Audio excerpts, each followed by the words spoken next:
አለ ከኢትዮጵያ ውስጥ ካለው አጠቃላይ በፖለቲካውን በሉት አስቸኳይ ጊዜ አዋጅ ዝግጅቱን በሉት ባለስልጣናት ጥርነፋውን በሉት ወደ አንድ ማዕከል ባለስልጣናቶቹን ለማሰባሰብ ጥረት እየተደረገ ነው። አዲስ አበባና አዲስ አበባን ሽኝት በተመለከተ በብሔራዊ ምክክር ኮሚሽን እየተባለ ሲደረግ የነበረው ፉግግር ኦልሞስት ወደ ማለቁ ነው። ኦህዴድ የሚፈልገውን አግኝቷል። በነገራችን ላይ አሳክቷል። ነግራችኋለሁ ምን እንደሚፈልጉ ከራሳቸው ከኦህዴዶች ከራሳቸው ከኦህዴዶች ምን እንፈልጋለን አዲስ አበባ ላይ የሚሉትን እኔ ሳልሆን እነሱ ይናገራሉ ዛሬ በዚህ ፕሮግራም ላይ ማለት አዲስ አበባን ምንድነው የሚፈልጉት ከአዲስ አበባ የሚለውን በደንብ በተለይ በአዴን ናናስማ ምነግርህና ናናስማ ከሃዲዎች ናችሁ። ኢትዮጵያንና ሀገሪቱን በማፍረስ ሂደት ውስጥ ተሳትፋችኋል። በነገራችን ላይ ብዬ ነው ማምነው እኔ ከዛ አንፃር ኦህዴድ ምን አሳካ አሁን 250 ወደ 500 ውስጥ እየገባ ነው። በዚህ 500 ውስጥ ምን ያሳካል የሚለውን ነገር ነግራችኋለሁ። አዲስ አበባ ልጀምርላችሁ። የሃና አረንት የምትባል ኤክመን ኢንጁሪ ሳለም የሚል አንድ ኖት አላት። መቼ መሰላችሁ? በሁለተኛው ዓለም ጦርነት አዶልፍ ኤክመን የሚባል ጀርመናዊ ነበር። በአይሁዶችን ኤክመን ቴክኖክራት ነው። ዛሬ ስለ ኤክማን ትንሽ ባወራ ስለ ሃና አረንት የጻፈችውን የኤክማንን በተመለከተ የፍርድ ሂደቱን በተመለከተ 1960ዎቹ ላይ ከአርጀንቲና ተይዞ ኤክማን ኢን ጀሩሳሌም የሚል የሱን አጠቃላይ ፍርድ ሂደት በተመለከተ ሄዳ እዛው እስራኤል ሀገር የኤክማንን የፍርድ ሂደት ተከታትላ ነበር። ሃና አረንት ታዋቂ የአይሁድ ፊሎሶፈር ነች። ሃና አረንት ማለት ይሄ ኤክማን የሚባል ሰው በናዚ ስርዓት ውስጥ በሂትለር ስርዓት ውስጥ በጀርመን ናዚ ስርዓት ውስጥ የነበረው ሚና የቴክኖክራቶች ሚና ነበር የነበረው። በዛ ሚና ውስጥ የሱ ስራ የነበረው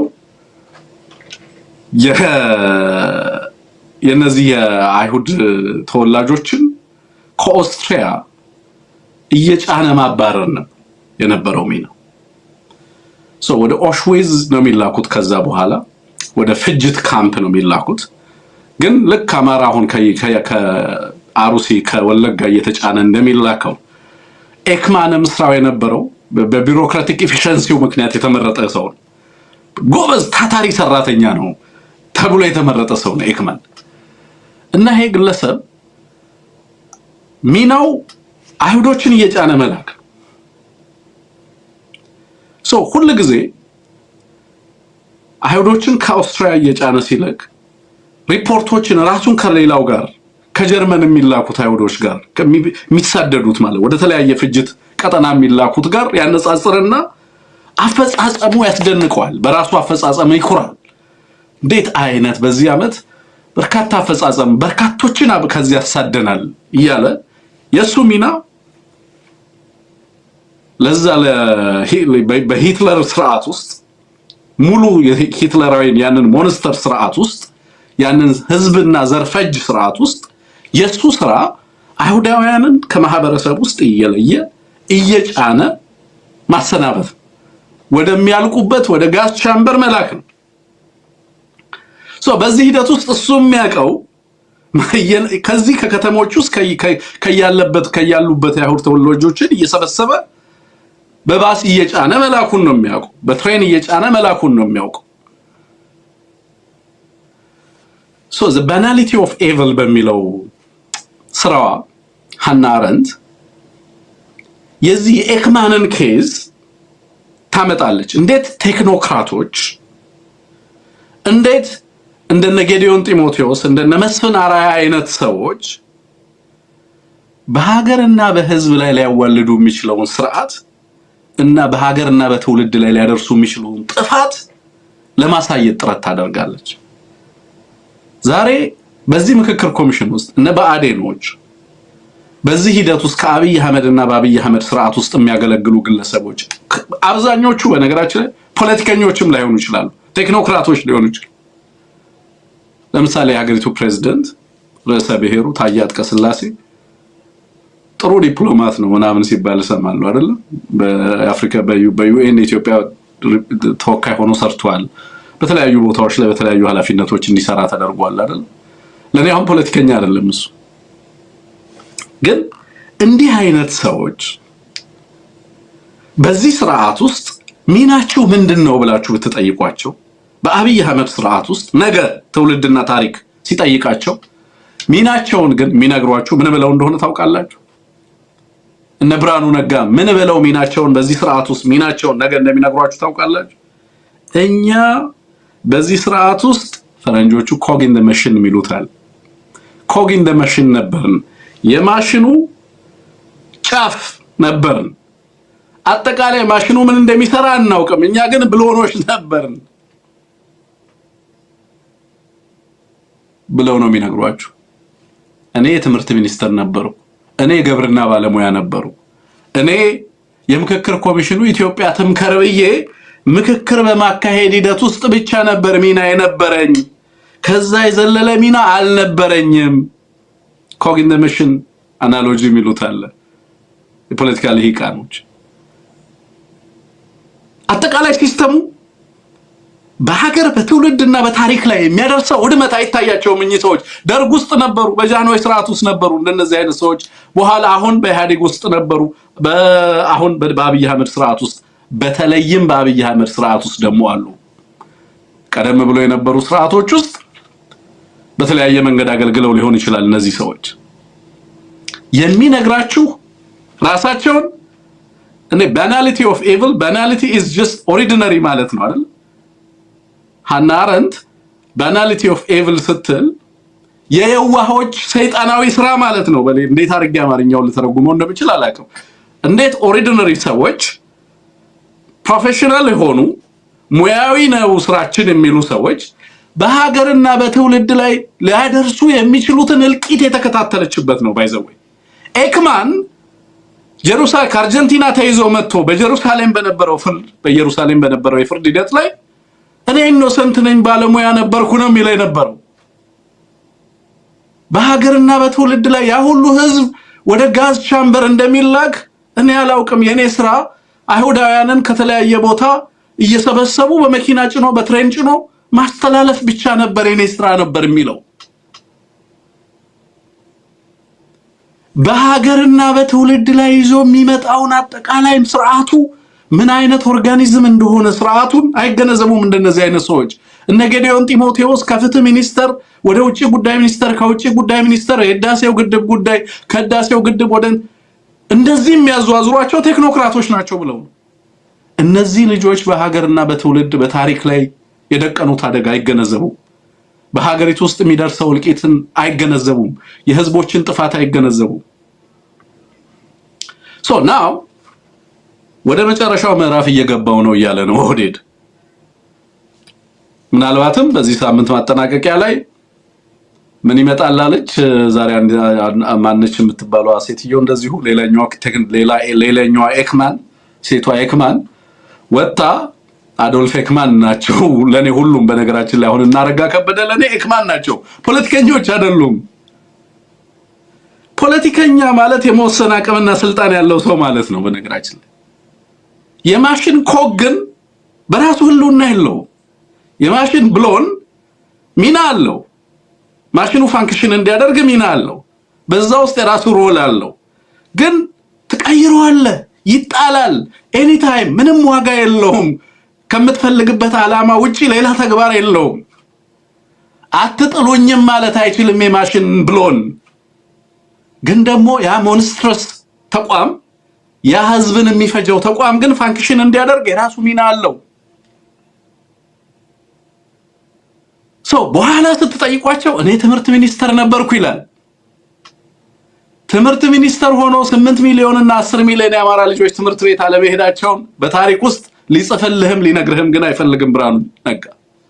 ሌሎችም እንደዚህ ቴክኖክራት ነን የሚሉ ሀገርን እያገለገልን ነው የሚሉ በህዝብ በታሪክና በትውልድ ላይ እየሰሩ ያሉትን በደልና ግፍ ህዝብና ሀገር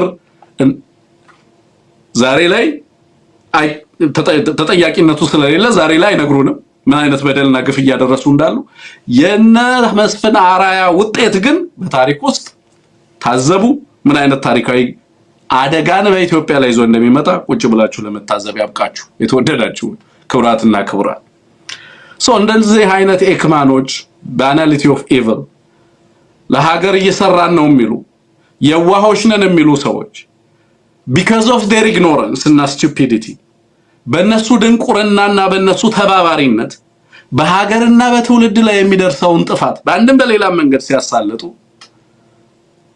ሁሉ ጊዜም በታሪክ ውስጥ ራሳቸውን የሚያቀርቡት የኛ ሚና በዛ አውዳሚ ስርዓት ውስጥ የኛ ሚና የብሔራዊ ምክክር ኮሚሽኑን መምራት ነበር ብለው ነገ ህዝብ ፊት ይቀርባሉ። with all innocence ነው የሚቀርቡት። ንጹህ እንደነበሩ ነው የሚቀርቡት። ምክንያቱም በእነሱ ድርጊትና በሀገር ላይ የመጣው ኮንሲኩዌንስ መካከል ብዙዎቻችን በሁለቱ መካከል ያለውን ኮዜሽን ወይንም ደግሞ ምክንያታዊ ትስስር ለማስረዳት በቀላሉ ስለማንችል በጣም በርካቶች በሀገርና በህዝብ ላይ ባደረሱት በደል ኢትዮጵያ ውስጥ ዛሬም ድረስ አልተጠየቁም። ግን በአንድም በሌላ መንገድ ኢትዮጵያ እስከዛሬ ላለፈችባቸው እልቂቶችና ፍጅቶች በአንድም በሌላ መንገድ ግን የእያንዳንዱ ስርዓት መሪ ተዋናይና ቁልፍ ተዋናይ ሆነው አገልግለዋል። አብዛኞቹ ሲሸኙ ምናልባትም ካባ እየተደረበላቸው ሊሆን ይችላል የተሸኙት። ዛሬ ሀገር ጦርነት ውስጥ ሆና መስፍን አርአያ ምክክር ኮሚሽኑን እየመራው ነው ሲል ምንም አልተሳቀቀም። ሚሊዮኖች እስር ቤት ውስጥ ሚሊዮኖች በጦርነት ውስጥ እየማቀቁ ባሉበት በዚህ ሰዓት እሱ በአዲስ አበባ ጉዳይ ላይ በድፍረት ከኦህዴዶች ጋር ቁጭ ብሎ ለመወሰን እዛ አዳራሽ ውስጥ ተገኝቷል። በተመሳሳይ በአዴኖች ተመሳሳይ ስተት ተመሳሳይ ክህደት በሀገርና በህዝብ ላይ በትውልድ ላይ እየሰሩ ነው ያሉት። እኔ ኢትዮጵያውያንን ማሳየት የምፈልገው ነገር እኔ እና አብይ አህመድ በኢትዮጵያ ህዝብ ላይ ከሚያደርሱት ፍጅትና በደል ባሻገር በቴክኖክራትነት ስም የአብይ አህመድን ፋይናንስ የሚያንቀሳቅሱ ግለሰቦች አብዛኞቹ ቴክኖክራቶች ናቸው፣ ቴክኖሎጂስቶች ናቸው፣ የፋይናንስ ባለሙያዎች ነን ባይ ናቸው።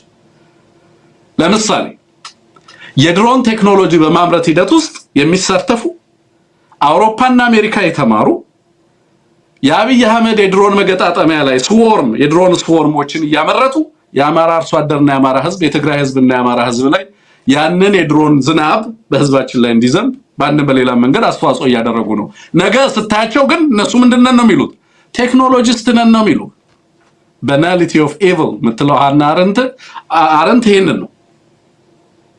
እኚህ ሰዎች በሀገርና በትውልድ ላይ የሚያደርሱት ውድመት አይታወቃቸውም። አማራ ምንድነው ምን ቸገረው? እኛኮ ምክክር ነበር ስንመራ የነበረው። እኛኮ የድሮን ቴክኖሎጂ ኢትዮጵያ ውስጥ እንዲስፋፋ ነው ስናደርግ የነበረው ነው የሚሉት።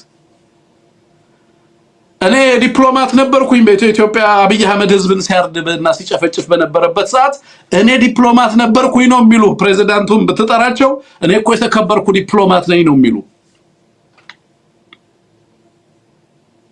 በእርሳቸው አይን ስር ህዝባችን እየተጨፈጨፈ እንዳለ ሊነግሩን አይፈልጉም። ስለዚህ ሁሉ ጊዜም ስርዓትን እየለየን በስርዓት ውስጥ እንደዚህ አይነት ሚና የነበራቸውን ግለሰቦች እየለየን በዋናነት ቴክኖክራቲክ እና ቢሮክራቲክ ኤፊሺየንሲ ለዚህ ስርዓት እየሰጡ ያሉ ግለሰቦችን አይተን እንዳላየን እየሆንን የዚህን ስርዓት ትክክለኛ ፒክቸር እንድናይ እና ልናይ አንችልም።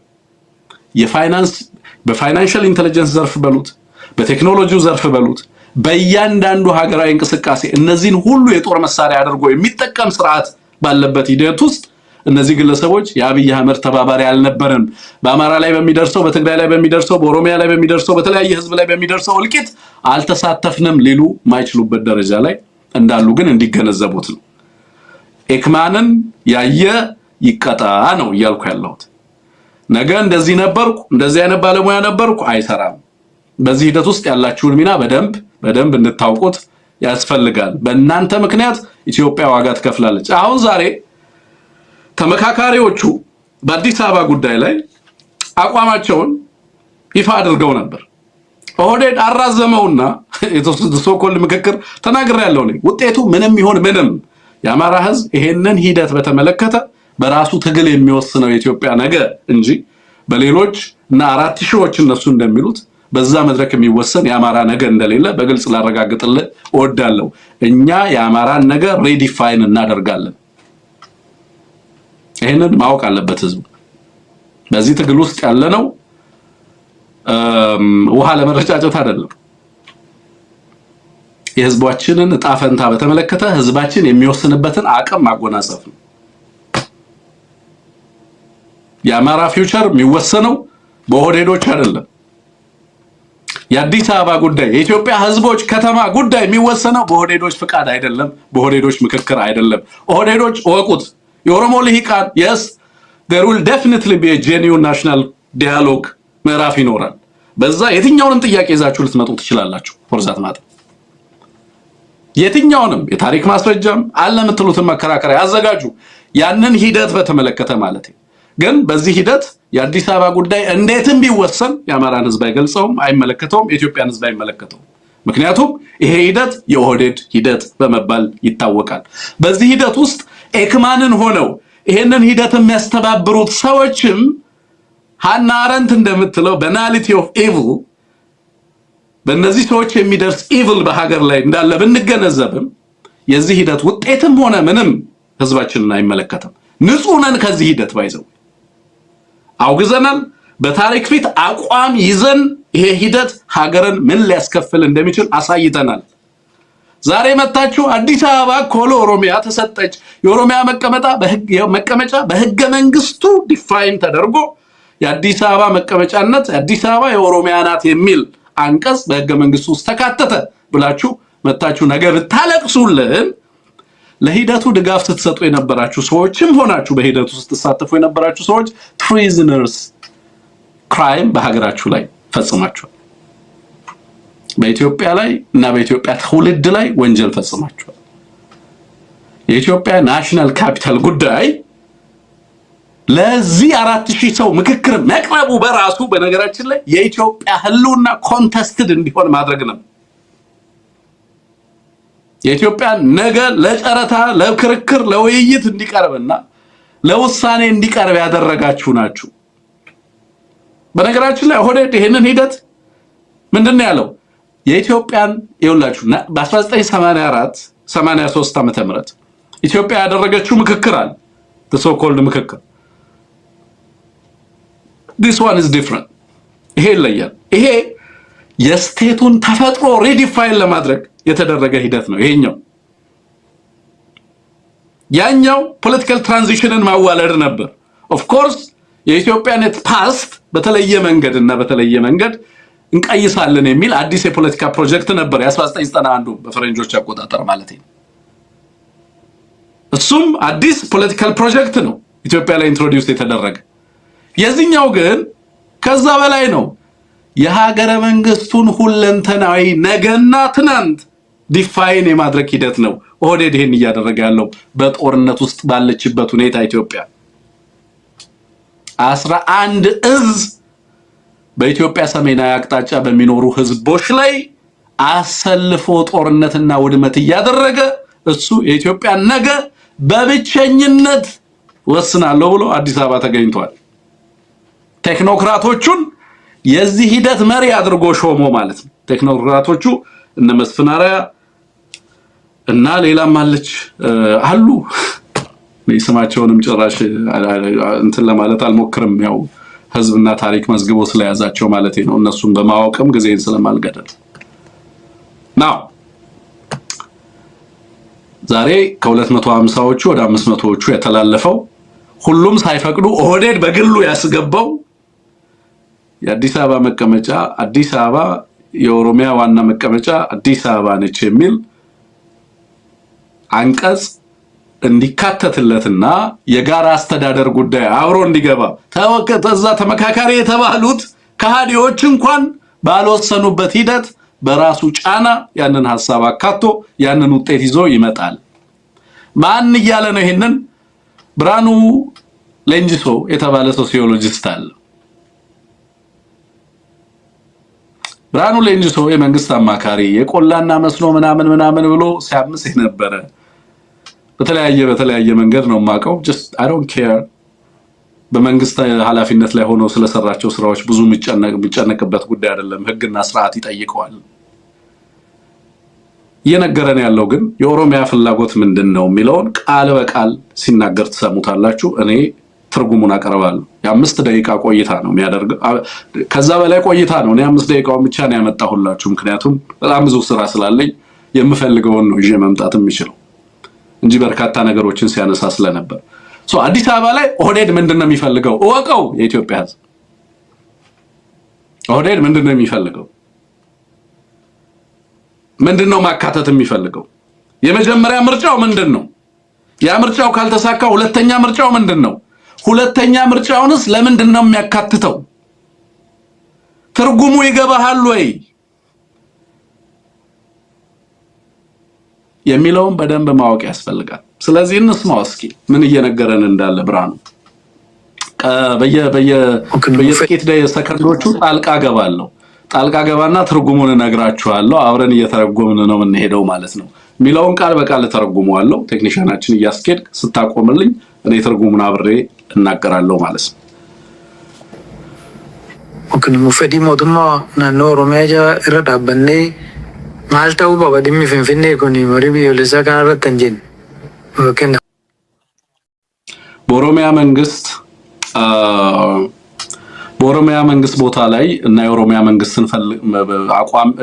መንግስትን ፍላጎት ተንተርሰን የአዲስ አበባ ጉዳይ ምን መሆን አለበት ስንል አንቀጽ 49 ብሎ ይጀምራል። እሺ መቀየር አለበት ነው። አከነም ተቆጥቶ ነው ጋፈተ ሄራ ከየታ ፍርተሚ ሰገል ፎይሱ ሄራ ከየነ ፍርተሚ ሰገል የኦሮሚያ ክልል መንግስት ፍላጎት አንቀጽ 49ን ማሻሻል። አንቀጽ 49 5 ንዑስ አንቀጾች ወይንም አርቲክል 7 እንትኖች አሉት። 5 ንዑስ አንቀጾች አሉት አንቀጽ 49። በዛ ስር 5 ንዑስ አንቀጾች አሉ አይደል? አሁን ወርኪንግ ኮንስቲቱሽኑ ላይ አሁን ያለው ህገ መንግስት ላይ ማለት ነው። 5 አሉ። አምስት አሉት እያለ ነው። ምን እንዳሉ ያነሳል። ምንድነው መቀየር የሚፈልጉት? 49ን ነው መቀየር የምንፈልገው ነው የሚለው። 49 እንዴት ነው ሊቀይሩት የሚፈልጉት? ምንድነው ማድረግ የሚፈልጉት? ምንድነው ኤግዛክትሊ እያሉ ያሉት የሚለውን እንስማ። ሙራሸን ቀም እኒ ዱራ ሙራሸን 5 ሙራሸን ማለት 5 ንዑስ አንቀጽ ማለት ነው። እሺ የመጀመሪያው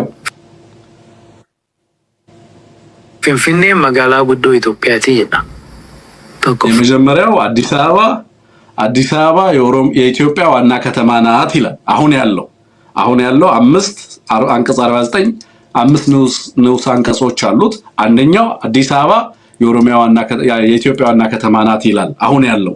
እሺ አንድ ለመፋን ፍንፍኔ ቡልቺንሰ መታሺ ቀበቴ። ሁለተኛው አዲስ አበባ የራሷ አስተዳደር አላት ይላል አሁን ያለው። ራሷን የቻለ ራሷን በራሷ ታስተዳድራለች፣ የራሷ አስተዳደር አላት ነው ሁለተኛው። ጂንሳ መጋላ ፍንፍኔ መታሺ ቀበቴ ሸገሪ ጂንሞ ቀባ ረኮንቀው ሰደፋረት ቡልቺንሲ መጋላ ፍንፍኔ ኢtti waamamni ishee mootummaa ፌደራላቲቭ ይጀባ።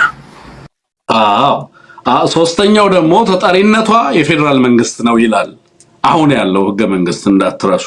የመጀመሪያው የኢትዮጵያ ዋና ከተማ ናት ይላል። ሁለተኛው አዲስ አበባ ራስ ገዝ አስተዳደር ነች ይላል። ሶስተኛው ተጠሪነቷ የፌደራሉ ነው ይላል። እሺ ከዛ 4 እና 5 ምድረኮ በከሰኒ ዚንጀያ የኛ ችግር ከነዚህ ይመነጫል። ከላይ ካሉት 3ቱ ይመነጫል። ምክንያቱም ከ3ቱ በኋላ ያሉት ሁለቱ የመጨረሻ 4ኛ እና 5ኛ ንዑስ አንቀጽ ላይ ያሉት ከኦሮሚያ ጋር ስለሚኖራት መስተጋብር ነው። የልዩ ጥቅምን በተመለከተ ምናምን የተዘረዘረበት ነው። ስለዚህ የኛ ችግር የሚመነጨው ከላይ ከተጠቀሱት 3ቱ ጋር ነው የሚል ነው። እንስማው። ማልጋፈታ ጅራ ሞቱማና ነው ኦሮሚያ ማልጋፈታ ጅራ ልጅንዚ መጋላ ፍንፍኔ ነው ወይንም የኦሮሚያ መንግስት እሱ ራሱን ከኦሮሚያ መንግስት ራቅ ትንሽ አድርጎ ያው የፌደራል ሰው ነኝ በሚል የኦሮሚያ ክልል መንግስት እየጠየቀ ያለው ምንድነው ብሎ ያነሳል። ምንድነው የሚጠይቀው? እስኪ እንስማው። ወመምዲሺ ሞቱማን ነው ኦሮሚያ ተካከተው ተጠሪነቷ የኦሮሚያ ክልል መንግስት እየጠየቀ ያለው የመጀመሪያ የኢትዮጵያ ዋና ከተማ ናት። ሁለት ራሷ አስተዳደር ራሷን በራሷ ታስተዳድራለች። ሶስተኛ ተጠሪነቷ ለማን ነው? ለፌደራል መንግስቱ ነው አይደል? የኦሮሚያ ክልል እየጠየቀ ያለው ተጠሪነቷን ለማን ነው? ለኦሮሚያ ክልል መንግስት ይሁን ተጠሪነቷ የአዲስ አበባ ተጠሪነት እያልን ነው የኦሮሚያ ክልል መንግስት እየጠየቀ ያለው ይላል። ዋናው ፍላጎቱ ይሄ ነው እነሱ አማ ሄረገና ኦፕሽኒ tokkoffaa yookiin filannoo tokkoffaadhaan odoo fooyyessine akka Oromoon barbaadutti qofa odoo fooyyessine maal ta'a? Finfinnee magaalaa guddoo mootummaa federaalaati. Finfinneen bulchiinsa mataa ishee qabaatti. Muraasa sadaffaa irratti illee itti waammanni bulchiinsa magaalaa Finfinnee mootummaa naannoo Oromiyaatiif ta'a. Keeyyanni arfan የኛ ፍላጎት ቢሳካ የኛ የመጀመሪያው ምርጫችን የኦሮሚያ ክልል እኔንም የኔም ፍላጎት ያንቺም የሁላችንም የኦሮሞ ፍላጎት አንደኛ የፌደራሉ ዋና ከተማ ናት። እሺ that's fine የራሷ አስተዳደርም አላት። እሺ ግን የኛ ፍላጎት ተጠሪነቷ ለኦሮሚያ ነው። የኛ ፍላጎት ዋናው ምርጫችን ኦፕሽን ነምበር 1 የኛ ምርጫ አዲስ አበባ ተጠሪነቷ ከፌደራሉ ስር ወጥቶ የኦሮሚያ ክልላዊ መንግስት እንድትሆን ነው ፍላጎታችን ነው። የመጀመሪያው ምርጫችን ይሄ ነው። ስለዚህ ከየተሰደፋ ወይንም ሶስተኛው ሰብ አርቲክል ወይንም ሶስተኛው ንዑስ አንቀጽ ተጠሪነቷ የፌደራሉ ነው የሚለው ንዑስ አንቀጽ እንዲወጣ ነው የመጀመሪያው ፍላጎታችን። የፌደራሉ ዋና ከተማቱን ችግር የለብንም እንደውም መሆን አለባት እሱ ይጠቅማል በኋላ አነሳላችኋለሁ ለምን የፌደራሉ ከተማም ትሁን የሚልበትን የሚያነሳበትን አግባብ አሰማችኋለሁ። ሁለት የራሷን በራሷ ማስተዳደሯ ችግር የለውም ምክንያቱም ራሷን በራሷ ታስተዳድራለች። ግን ተጠሪነቷ ለኦሮሚያ እንዲሆን ሶስተኛ የፌደራሉ ተጠሪነት ቀርቶ በኦሮሚያ ስር እንድትሆን ነበር የምንፈልገው። በዋናነት ያቀረብነው ሐሳብ ይሄ ነው። እሺ ይሄ አልሆነም ሲባልስ ምን ሆነ ነው? ይሄኛው የሚሆንበት እድል ኮንቴስትድ ሆነባቸው። እዛ ሲያቀርቡት ይሄኛው ክርክር አስነሳ። ሁሉም ኢትዮጵያ ይሄንን በቀላሉ ሊውጠው አልቻለም። ቢደልሉት፣ ቢያሞኙት፣ ቢያጫውቱት የእንትን ስም ይቀየርልን ችግር የለውም ይቀየራል። እኛ እኮ እዚህ ኢትዮጵያ እንድታሸንፍ ነው እያሉ መጀመሪያ ላይ ተቅለሰለሱ። አይገልጸውም። የእንትን ስም ይቀየር የናዝሬት ስም ለምን ናዝሬት አይባልም? የደብረ ዘይት ስም ለምን ደብረ ዘይት አይባልም? ለምን ቢሾፍቱ ይባላል? ምን ችግር አለው እያሉ መጀመሪያ ላይ በቃ ልክ ፍላክስብል እንደሆኑ ፖለቲካሊ በቃ ለኢትዮጵያ ሲሉ ሁሉን ነገር ሊሰጡ እንደመጡ ሆነው አክት አደረጉ። መጀመሪያ ላይ ሲመጡ ማለት በተጣና መንገድ ከዛ ሁሉም ይሄ ነገር እንዴት ነው በዚህ ደረጃ የሆዴድ ካድሬዎች ሁሉን ነገር አረ ይቀየር ችግር የለውም ባንዲራው ብሔር ብሔረሰብ ይውጣላችሁ አረ ይውጣ ለአማራዎች ብሔር ብሔረሰብን ሰርዙላቸው ይሄ ብሔር ብሔረሰብ የሚለው ነው የሚደብራችሁ አረ ይወጣል ብሔር ብሔረሰብ ሌላስ ምን ይውጣላችሁ የመገንጠል አንቀጽ 39 የሚባለው ይውጣልን ያኮረ ይሄ ኢትዮጵያ የምትበተነው አንቀጽ 39 ስለሌለና ስላለ የሚመስለው ልሂቅ አለ ህዝባችን ላይ ዝም ብሎ የሌለ የፖለቲካ ግሳንግስ ሲግት የነበረ ማለት አንቀጽ 39 መኖሩና አለመኖሩ የኢትዮጵያ ፍጻሜ አካል አድርጎ ያቀርብ የነበረ ልሂቅ አለ ምንም ሳይመረምር የሀገሪቱን ፖለቲካ በደንብ ሳይገመግም ብሔር ብሔረሰብ ነው የሀገሪቱ ችግር እያለ በዛ ስም አማራ የብሔር ብሔረሰብ ትርክት ዋነኛ ጠላት ተደርጎ እንዲሳል በሌላው ህዝብ ዘንድ ሌላውን ሲያነሳሳይ ነበር። የሀገሪቱን ነባራዊ ሁኔታ ኦርጋኒክ ኔቸር ለመረዳት ያልፈቀደ ልሂቅ ነበር። አሁንም ያቺ ጥያቄ ነች የቀረበችው ምንድነው የምትፈልጉት እናንተ የአማራ ሊቃን ተባሉ። እዛ ገብተዋል። ከየት እንደመጡ አላቅም። መጡ አይኛ ብሔር ብሔረሰብ የምትሉ አብትወጣልን አሉ ነው ብሔር ብሔረሰብማ ይወጣላችኋል ምን ችግር አለው ዋናው ብሔር ብሔረሰብን እየጨፈለኩት አይደል እንዴኔስ አወጣልሃለሁ አለው። ቀጥሎ ደግሞ ያው አንቀጽ 9ም ቢወጣ ሀገራችን እንዳትፈርስብን እሱም ይወጣልሃል ችግር የለውም። የአዲስ አበባ ጉዳይ ላይ ግን አምጥቶ ጠምዝዞ ምን አለው አንቀጽ 39 አንቀጽ 49 ሰብ አርቲክል 3 ወይንም ደግሞ ንዑስ አንቀጽ 3 ላይ ያለው ተጠሪነቷ የፌደራል ነው የሚለውን ያው ልዩ ጥቅም ምናምን የሚለው ቀርቶብን ምን ይሁን አሉ የፌደራሉ ይሁን ተጠሪነቷ አሉ። ከዛ አይ እቺማ ትንሽ ትከብደናለች አለ እዛ የተሰበሰበው ኃይል እነሱ ለቃቅመው ያመጡት ምንም ፋይዳ የለውም ይሄ ኃይል እንዳልኩት ቅድም እንዳልኩት ከዚህ የእንትንነት የአዶልፍ ኤክማንነት ሚና ነው ያለው ብለው ነው ሰብስበው ያመጡት እዛ ያለው ሊቅ ምንም ፋይዳ የለውም ምንም አይከራከርም ብለው ነው ከዛ እዛ የመጣው ኃይል እምቢ አላቸው ሶ ወደ ኦፕሽን 2 ተሸጋገሩ ኮንቴስትድ ሆነባቸው ይሄ ወደ ኦፕሽን 2 ተሸጋገሩ ሁለተኛ አማራጫቸው ምንድነው ነው እንስማው ሁለተኛ አማራጫቸው ለማን ገደፈን ሱኒ ናፍሪቹ በርባቺ ሶሚቲ ማለፊ ኦኬ ስለዚህ ሁለት ከስር ያሉት አንቀጽ 49 4 እና አንቀጽ 49 5 ብዙም አያስፈልጉም ምክንያቱም ልዩ ጥቅም ምናምን ነው የሚሉት ፖለቲካሊ ምንም ፋይዳ የላቸውም ዋናው አዲስ አበባ ተጠሪነቷ በኦሮሚያ ስር ከሆነ እኮ አለቀ ምንም ከዛ በኋላ is the end of history you know ስለዚህ ሁለቱን አስወጡና ይሄ እኛ ልዩ ጥቅም ምናምን አንፈልግም just ተጠሪነቷ ብቻ በኦሮሚያ ስር ይሆናሉ ያ ነምበር 1 ነው እምቢ ያለ ሰው ኮንቴስትድ ሆነ ሁለቱ አያስፈልግም ብለው ኮንቴስትድ ሲሆን ሁለት ኦፕሽን ይዘን መጣን ነው የሚለው ቀጥ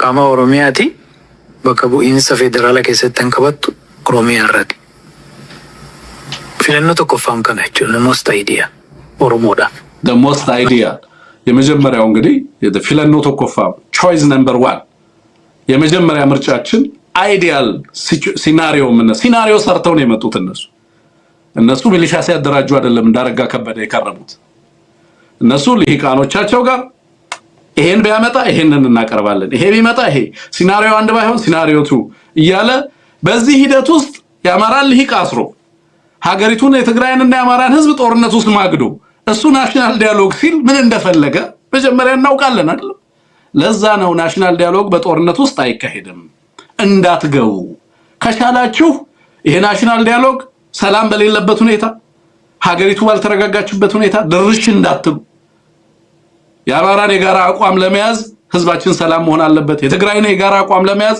የትግራይ ህዝብ ሰላም ማግኘት አለበት በሉ በዚህ ሂደት ውስጥ እንዳትሳተፉ ተባሉ የሚብለው ገቡ አይዲያል ነምበር 1 ቾይስ ነምበር 1 አችን ኮንቴስትድ ሆነ ችግር ገጠመው አለ ተወስኖ ገብቶ ቾይስ ነምበር 1 አዳራሽ ውስጥ ከገቡ በኋላ ግን ትንሽ ቻሌንጅ ገጠመን ነው የሚለው ቻሌንጁን ያብራራል አልፊ ኦሮሞን በብዩማ ሳይመርከን ይፈታ መጋላ ጉዶ ሳታቲ ቡልቺንሳ ኦሮሞ ማል ወንጀ ጀደም በርባቺሱ ፌዲ አዳዋን ጀደም በርባቺሱ ኦሮሞን ቪኔ ቡልቺንሳ ሳይያለት ዴቪቴቹ ከናወተ ኩኒ ገሩ አንድ ቾይስ ነምበር 1 ቢሳካልን ኖሮ የሀገር ባለቤትነታችን ተሟላ ማለት ነው ጋፊና አባብዩማ ዴቪ አርገተ ይቹዳ ነው የሚለው የሀገር ባለቤትነት ጥያቄያችን በተሟላ መንገድ ተመለሰ ማለት ነው አዲስ አበባ በኦሮሚያ አስተዳደር ስር ተመለሰች ማለት ነው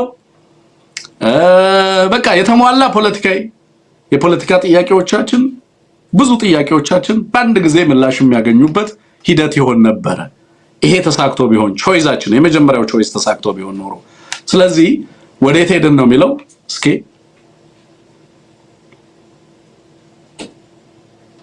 ኮንቴስትድ ባይ ይሄ ኮንቴስትድ ሆነ በጣም ኮንቴስትድ ሆነ ይሄ ፍላጎት ሊሳካልን አልቻለም ኮንቴስትድ ሆነ ይላል እሺ ኮንቴስትድ ሆነ ሶ ምን ይዘን መጣን ነው የሚለው ሁለተኛው አማራጭ ፈልሚኒ ሰንቀው መከነረት ከነወቱ ዲያቴ ሚቲሬ ተኮ ፈልሚቲ ረቲቃ ሲና ጅሩ ጋሶ ዶመን ደርበ ከና ዮዮ ላለ ሄር ለከና ቦሉ ዛቲ ነው እንቶተ ጂጂራመን አኒ ማሊ የደሙ ደንዳ ከናፉ ሁንዴ ፌዴሬሽኒ ኢትዮጵያቲ ጋፊ ኬሳን ገሉሌ ተኡሞ ኦኬ ስፔሻል ኬዝ ይዳ በስፔሻል ኬዝ ኦኬ አሁን ይሄ ኮንቴስትድ ሆነ አለ ኮንቴስትድ የሆነው ያው ያለፉት የ30 ዓመታት የፌደራሊዝሙ ኤክሰርሳይዝ በራሱ ታሪክ ምናምን መጣና ተደበላለቀብን ነገሩ አለ ኮንቴስትድ ሆነ ስለዚህ ኮንቴስትድ ሲሆን እዛ ያሉት ሰዎችም ነው በቀላሉ የሚዋጥላቸው አልሆን ሲል ብሔር ብሔረሰብ የሚባለው ይሄ አበል ሰተን አዲስ አበባ ያመጣ ነው ሊቅ እቺንማ አልፈቅድም አለ ከዛ ይሄንንም አልፈቅድም ሲል የተለያየ ምክንያት እያነሳ ምናምን እንትን እያለ በስፔሻል ኬዝ ምን ይካተትልን ብለን መጣን? እስኪ እንስማው።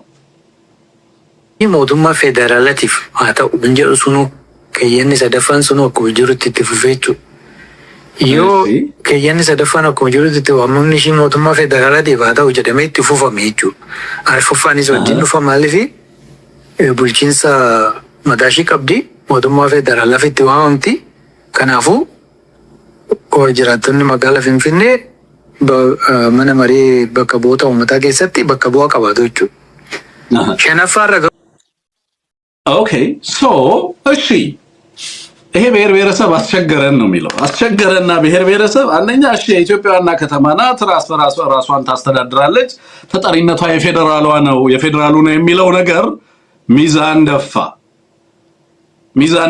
ሚዛን ሲደፋ ክርክራው በጣም አየለ። ከተጠበቀው በላይ ኦህዴድ እንዲህ አልጠበቀም። እዛ የመጡት ሰዎች በአበልና በምናምን ነው ላይክ እንደዛ አይነት ሰዎች ናቸው። ኦኬ ስለ ህዝባቸው ምንም ደንታ አላቸው ተብሎ የሚታሰቡ አካላት አይደሉም። ግን እዚህ ላይ የሆነ ነገር መጣ፣ ትንሽ የተለየ ነገር አዩ፣ ኮንቴስትድ ሆነ። ከዛ ኦኬ ብሔር ብሔረሰብ እንደዚህ አልካው እንግዲያውስ ሁለት ነገር ይዘን መተናል። በስፔሻል ኬዝ የኦሮሚያ የአዲስ አበባ ጉዳይ ይታይልናል። ሶ ምንድነው ስፔሻል ኬዙ? እሺ ተጠሪነቷ የፌደራሉ ይሁን ችግር የለብንም አሉ። ተስማምተናል በሱ በቃ ብሔር ብሔረሰቦች ሶሪ ይሄን ያህል ጊዜ ስላስጨነቅናችሁ በጣም ሶሪ ብሔር ብሔረሰቦች፣ ግን እናንተም ደግሞ ትንሽ ሪላክስ አርጉና እኛ የምናቀርበውን ነገር በስፔሻል ኬዝ ይውልን። አናሳዝናችሁም ወይ? ህዝቡ እኮ ጫና እያሳደረብን ነው። ልሂቃኑ እኮ ከአዲስ አበባ ጠራርገን እናባራችኋለን ህዝቡን እያሉ ነው። ትጨፈጨፋለህ፣ እናባራሃለን፣ እናሳድድሃለን እያሉ ነው አንዳንዶቹ ነው በሚዲያ በሉ እያለ ነው ኦህዴድ። በሉ አስፈራሩት ይሄንን ህዝብ፣ ምክንያቱም ፈሪ ነው። በቫዮለንስ የፈለግነውን እናሳካለን ነው። 8 ዓመት ሙሉ በቫዮለንስ የሚፈልገውን ሲያሳካ የኖረ ኃይል ነው። በነገራችን የሚፈልገውን ነገር ሁሉ አድርጓል ኦህዴድ በቫዮለንስ political violence as an instruments of governance ያስተዳደር ዘይብ ተደርጎ ጦርነት በሀገሪቱ ላይ በህዝቦች ላይ እንዲጫን የተደረገበት ዋነኛው ምክንያት ፖለቲካዊ ትርፍ ስላለው። የአዲስ አበባ ህዝብ ደግሞ ዱላ ይፈራል። ታስታውሳላችሁ፣ ዱላ ይዞ ይመጣል፣ በዚህም በዛም ይመጣል። ከዛ ህብረተሰቡ በእንደዛ አይነት እንትን ውስጥ እንዲቆይ በማድረግ ሰቀቀን ውስጥ አሁንም እየወጣ በሚዲያ እንደዚህ እናደርጋለን፣ እንደዚህ እናደርጋለን፣ ትመለሳለህ ወደ ሀገርህ ምናምን ይላሉ ህዝቡን ማለት ነው። ምንም አይነት ታሪክ ማስረጃም የለም። የአዲስ አበባን ህዝብ የሚያስፈራ ምንም አይነት ነባራዊ ሁኔታ የለም። በነገራችን አሁን የኢትዮጵያ ህዝብ በቫዮለንስ መፍራት ያለበት ጊዜ አይደለም። ምክንያቱም ራሱን ለመከላከል የሚያስችል ሁኔታ ውስጥ ገብቷል። ህዝቡ መንግስት እንደማይጠብቀው አውቋል። የሀገሪቱ የጸጥታ መዋቅር ጦርነት ህዝብ ላይ የሚያዋልዱ እንደሆኑ ተገንዝቧል። ስለዚህ ህብረተሰቡ አሁን በዱላ በምን ብታስፈራራው ጊዜ ላይ አይደለም ያለው ወይዘው እኔ አሁን ድሮ በህብረተሰባችንን እንደዚህ ያደርጋሉ እንደዚህ ይላሉ ያስፈራ ነበር። አሁን እያንዳንዱ ማህበረሰብ አፋር ራሱን የሚያደራጀው የዚህን ቡድን አስተዳደር ስራ ስለተመለከተው ጥፋቱ መጠኑ በደንብ ስለገባው ነው። ሶ ኤኒዌይ በስፔሻል ኬዝ ምን ይካተትልን አለ ብርሃኑ ሌንጂሶ። ምን ይካተትልን ብለን መጣን አለ በስፔሻል ኬዝ በህገ መንግስቱ ላይ አዲስ አበባ የኦሮሚያ ክልል መቀመጫ መሆኗ ይስፈርልን ብለው መጡ። አይ የክልሎችን መቀመጫ የፌደራል የፌደራል ናሽናል ዲያሎጉ ምን አገባው ስለ ክልል መቀመጫ? የክልል መቀመጫ የሚወስነው የክልሉ ህገ መንግስት ነው። የፌደራል ህገ መንግስቱ ላይ ለምን የአዲስ አበባ መቀመጫ ኦሮሚያ መሆኑ በህገ መንግስታዊ እውቅና ይሰጠዋል? እንደዚህ አይነት አሰራር የለም። ይሄ የፌደራል ስርዓት ለመምደብ የህግም የምንም አሰራር አካል አይደለም። የክልላችሁን መቀመጫ ብትፈልጉ ናይሮቢ ብትፈልግ ጆሃንስበርግ አድርገው የክልል ውሳኔ ነው እሱ ተባለ። ኖ በስፔሻል ኬዝ ይሄን ታካትትልኛለህ አትወጣትም። ይሄን ካላደረክ የፌደራሉ ተጠሪነቷን ለፌደራሉ ካደረክ በኋላ የክልሉን መቀመጫ ግን በህገ መንግስት ውስጥ ታካትትልናለህ። አናካትትም። እንደዚህ አይነት አሰራር በህገ መንግስት የማርቀቅ ሂደት ውስጥ የለም። የክልላችሁን መቀመጫ እናንተ አዲስ አበባ አድርጉ፣ ሌላውም ክልል ከፈለገ አዲስ አበባ ኖ ሌላው ክልል አዲስ አበባ ማድረግ አይችልም። እሱም በህግ ማዕቀፍ ይበጅለት እሱ ላይም ስምምነት ላይ እንድረሳሉ ምን አሉ ከኦሮሚያ ጋር ኩታ ገጠም ያልሆነ ከአዲስ አበባ ጋር ኩታ ገጠም ያልሆነ ክልል የፌደራሉን መቀመጫ አዲስ አበባ ላይ ማድረግ የራሱን መቀመጫ አዲስ አበባ ላይ ማድረግ አይችልም የሚል አንቀጽ እንዲካተት አደረጉ so they made it sure ከአዲስ አበባ ጋር ኩታ ገጠም የሆነው ክልል ኦሮሚያ ብቻ ስለሆነ ሌሎቹ መቀመጫቸውን አዲስ አበባ ላይ እንዳያደርጉ የሚያስችል አንቀጽ እንዲካተት ስምምነት ላይ መጀመሪያ እንዲደረስበት አድርገዋል ህዝብ ብዛት አለን አዲስ አበባ ላይ እንደ አማራ የታሪክ የዲሞግራፊ የፖለቲካ የበርካታ በነገራችን ላይ በርካታ መከራከሪያ ያለው አማራ አዲስ አበባን በባለቤትነት ክሌም ለማድረግ ለጉራ አይደለም የታሪክ የሰነድ የዲሞግራፊ በርካታ በዓለም አቀፍ ደረጃ አሰራር የህግና የአሰራር አካል የሆኑ በርካታ መከራከሪያዎችን ማቅረብ ይችላል ግን የኛ ሂደት ስላልሆነ አሁን በዚህ ሂደት ውስጥ እናቀርባለን ምናምን ብለን እዛ ላይ የምንወያይበት አይደለም እኔ አሁንም ስለዚህ ሂደት ኦህዴድ ምን እያደረገ እንዳለ ለህዝብ ለማሳየት እንጂ በዚህ ሂደት የሚመጣው ውጤት ምንም አይመለከተንም ይሄ ሂደት የህዝባችንና የህዝባችን ነፃ ፍቃድ የሚገለጽበት እንዳልሆነ ስለምናውቅ የኢትዮጵያን የጋራ ፍቃድ የሚንጸባረቅበት ስላልሆነ ስለማንቀበለው የዚህን ፖለቲካ ውጤት ለኔ ዜሮ ድምር ጨዋታ እንደሆነ እገነዘባለሁ ውጤቱ ምንም ሆነ ምንም አይመለከተንም የምንታገለው በኢትዮጵያን ህዝቦች የጋራ ፍቃድ የሚወሰኑ የኢትዮጵያ የጋራ ፖለቲካ ተስፋ እንዲኖር ነው እንጂ በእንደዚህ አይነት ቁማርና በእንደዚህ አይነት ጨዋታ ሂደት ውስጥ ህዝባችን እንዲሳተፍም አይደለም ውጤቱ አይመለከተንም አይገልጸንም ግን የነሱ ደባና ሴራ በደንብ ህዝቡ ማወቅ ስላለበት ነው ይሄንን ማቀርበው ምን አለ በስፔሻል ኬዝ ይካተትልን አለን አሁን ምን አድርገዋል አካተዋል 250ዎቹ ተወያዮቹ አላካተቱትም ሪጀክት አደረጉት ከ70% በላይ የሚሆነው ኖ እንደዚህ አይነት አሰራር የለም የክልል መቀመጫ የሚወስነው የክልል ህገ መንግስት ነው እኛ ያገባንም በዚህ ሂደት አካተው አመጡት ተፈርማላችሁ ተፈርማላችሁ ማትፈርሙ ከሆነ አትወጡም እያሉ እዛ የተሰበሰቡትን ከዛ እየጠሩ ግለሰቦችን የሚኒስተር መስሪያ ቤት ሁላ ሚኒስተር እናረጋለን ምናምን በገንዘብ ሁላ መደለል ተጀመረ ማለት ነው ሁለት ነገር ይካተትልን አሉ አሁን ምን አሉ የፌደራሉ ትሁን ተጠሪነቷ ለፌደራሉ ይሁናሉና አንደኛ የክልላችን መቀመጫ መሆኗ በህገ መንግስት ይስፈራሉ ሁለተኛስ የጋራ አስተዳደር ጆይንት ኦነርሺፕ አዲስ አበባ ከኦሮሚያ ጋር በቀጥታ ስለምትዋሰን በመሬትም በተለያየ መንገድም ከኦሮሚያ ጋር በየለቱ ስለምትገናኝ የጋራ አስተዳደር ይካተትልናሉ በሌላ መንገድ ምንድነው who is federal ዛሬ በፌደራል ማን ነው ራሱ ኦህዴድ አዲስ አበባ ማን ነው ራሱ ኦህዴድ ጆይንት ኦነርሺፕ ብሎ የሚመጣው ማን ነው ሽመልስ አብዲሳ ምን ማለት ነው በሌላ ቋንቋ የከተማው ባለቤት ሆነ በሌላ መንገድ እንግዲህ ልዩ ጥቅም የሚለው ይውጣ ያለው ቡድን ምን ብሎ መጣ የጋራ ጥቅም ብሎ መጣ የጋራ ሲባል አሁን ብዙዎቻችሁ የምታስቡት ጋራ በሚለውስ ካንድ በላይ ቡድን አለ ነው የምትሉት ካንድ በላይ ያለው ቡድን ማን ነው ኦህዴድ ነው ያለው actually ሶስት ነን ይላሉ ግን ሶስት አይደለም አንድ መንግስት ነው ያለው ኦህዴድ ነው ያለው there is no ፌደራል የሚባል የአዲስ አበባ አስተዳደር የሚባል ድራማ የለም ያለው ኦህዴድ ነው ተቋማቱ ኦህዴድ ናቸው ሀገሪቱ ቤዚክሊ ትራንስፎርም አድርጋለች ወደ ኦህዴድነት አዲስ አበባ ሀገራችን ምናምን የሚሉ ሰዎች ኢትዮጵያ ምናምን የሚሉ የፖለቲካ ሊቃነን የሚሉ ደናቁርቶች አሉ ለቃል አጠቃቀም ይቅርታ ጠይቃለሁ በእውነቱ ምን ያደረገ ይሄ ቡድንና ይሄ ስብስብ ምን ያደረገ እንዳለ ብዙም አይገነዘቡ በርግጥም ኢትዮጵያ ሀገራችን እንደዚህ ባህር ወደብ ልናመጣ ምናምን ሲል የበርግጥም ይሄ ቡድን ስለ ሀገር የሚጨነቅ ስለ አብሮነት የሚጨነቅ ስለ ሀገርና ስለ አብሮነት የሚጨነቅ የሀገሪቱን ዋና ከተማ የኔ ትሁን ብሎ ይጠይቃል የኢትዮጵያ ህዝቦች በጋራ የገነቡትን ዋና ከተማውን በምን አግባብ ያ ስብስብ አሁን የመጀመሪያው ምርጫው ሳይካሲቀር ምን አለ ሁለተኛ መጥቶ ሁለት አርቲክሎች ሁለት አንቀጾች ይካተቱልኛል። የበፊቶቹ አንቀጾች ይውጡና ሁለት ተጨማሪ አንቀጽ ምንና ምን ይካተቱልህ? አንደኛው የክልሉ ዋና መቀመጫ መሆኗ በህገ መንግስት ይስፈርልኛል። ሁለተኛ የጋራ አስተዳደር አለ። ጆይንት ኦነርሺፕ አሁን ባለ ሁኔታ ፌደራሉም እሱ ነው። የክልሉን ሙሉ ስልጣን ለአብይ አህመድ ሊሰጠው ነው።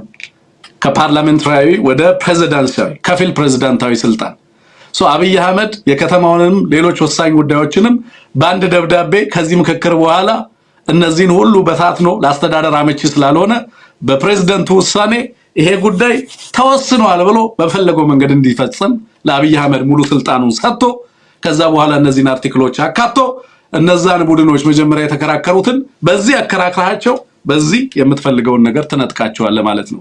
ብአዴን እዛ ገብቶ ክደት እየፈጸመ ብአዴን ክደት የሚፈጽም ብአዴን ብቻ አይደለም ተጠያቂው፣ የደቡብ ሊግ ተጠያቂ ነው። እዛ ሂደት ውስጥ ያለ እዛ ስብስብ ውስጥ ያለ አካል ሁሉ በኢትዮጵያ ህዝብና በኢትዮጵያ ነገ ላይ ክደት የፈጸመ ነው። በዚህ መንገድ የሚመለስ የኦሮሚያ ጥያቄም የኦሮሞ ጥያቄም የለም። ባይዘወይ የኦሮሞ ህዝብ ጥያቄዎች አሉ። ኒቤክና የኦሮሞ ህዝብ ቀብሶ ያደረገባቸው የትግል ያደረገባቸው ጉዳዮች እናውቃቸዋለን ማለት ነው። በዚህ ሂደት ግን የሚወሰን ነገር የኦሮሞን ህዝብ እና አዲስ አበባንም ሆነ ሌሎቹን አካባቢዎች እጅግ ለማያባራ ቀውስ የሚዳርግ መሆኑን መገንዘብ ያስፈልጋል። ምን አለ መጥቶ እዚህ ጋር በጣም የሚገርም ነገር ነው የሚናገረው ብርሃኑ። እዚህ ላይ መጥቶ ምን ይላል? እነዚህ ሁለቶቹ እንዲካተቱ እንግዲህ እያደረግን ነው አለ። እነዚህ ሁለቱ በደንብ የተጣኑ ናቸው። just balanced consensus ላይ ለመድረስ የመጡ ኦፕሽኖች አይደሉም። ባይዘው they are actually የመጀመሪያ ቾይስ ናቸው። እነዚህ ሁለት የተባሉት የመጀመሪያው ፈጽሞ እንደማይሳካ ስለሚታወቅ ዝም ብሎ ሰውን ለማስበርገግ የመጡ ሐሳቦች ናቸው። ኮንሰንሰስ ተብሎ ሰው ወደ መሃል ተሳበ እንዲባል እነዚህን አርቲክሎች ይዞ መጣ። የመጀመሪያውን ትተናል ሲሉ ባይዘው እነዚህ በደንብ የተደራጁ ኃይሎች ናቸው። ባይዘው ኢትዮጵያን ዝግጁ አልነበርንም። የኦሮሞ ልሂቃን ተዘጋጅተው በመጡበት ልክ አይደለም የኢትዮጵያ ልሂቃን የገጠምናቸው። ማለቴ ሀገሪቱ ውስጥ የነሱ ፍላጎት፣ በነገራችን ላይ የኦሮሞን ህዝብ ፍላጎት ይዞ መምጣት ትክክለኛ ነገር ነው፣ ስህተት ነው እያልኩ አይደለም። እኔ አንድ ሰው ለህዝቡ ላመነበት ህዝብ የሚታገል ሰው አከብራለሁ። ለኦሮሞም ለትግራይም ታገል፣ ለማንም ታገል፣ ለህዝብስ ከቆምክ ድረስ በጣም ነው የማከብር። እኔም ለአማራ የሚታገለውንም በዛው ልክ አክብሩ ምላችሁ ለዚህ ነው። በፈለጋችሁት መንገድ ለፈለጋችሁት ህዝብ ለፈለጋችሁት ዓላማ ታገሉ። ችግራችን አይደለም ባይዘው። ድሮ ችግራችን መስሎ የሚሰማን ጊዜ ነበር። አማራ እንደ ህዝብ ራሱን ባላደራጀ ዘመን በእያንዳንዱ ነገር ስንባንን፣ አንድ ጊዜ በሃይማኖት፣ ሌላ ጊዜ በሌላ አደረጃጀት፣ ሌላ ጊዜ ስለሌላ ነገር ስንባንን ስንቃዥ ነበር የምናድረው። ፎከስ አልነበረንም። አሁን ላይ የፈለከውን አጀንዳ ይዘህ ብትመጣ አያስበረግገኝም። እኔ በፈለከው መንገድና የፈለከውን ጉዳይ ይዘና አያሰጋኝም። ለምን? አማራ እየሆነ ስላለ፣ ራሱን እያደራጀ አማራነቱን እያወቀ ስላለ። ራሱን ያወቀ ህዝብ አይጠፋም። ራሱን ያወቀ ህዝብ ሀገር አይነጠቅም። ራሱን ያወቀ ህዝብ ራሱን ከጥቃት ይከላከላል። የአዲስ አበባ ጉዳይ ላይ አንተ የፈለከውን ጥያቄ ዘና in an ideal circumstance እኔ የፈለኩትን ማስረጃ መከራከሪያ ይዤ እመጣለሁ። በዛ ሁኔታ ውስጥ አንተም የራስህን ህዝብ ጥያቄ፣ እኔም የራሴን ህዝብ ጥያቄና የሀገሬን ጉዳይ ይዤ ቀርባለሁ። ያ ሁኔታ በሌለበት ሁኔታ ውስጥ አንተ ህዝብን አግተህ የአዲስ አበባን ጉዳይና የአዲስ አበባን ስታተስም ሆነ የኢትዮጵያን ፊውቸር ልትወስን አትችልም።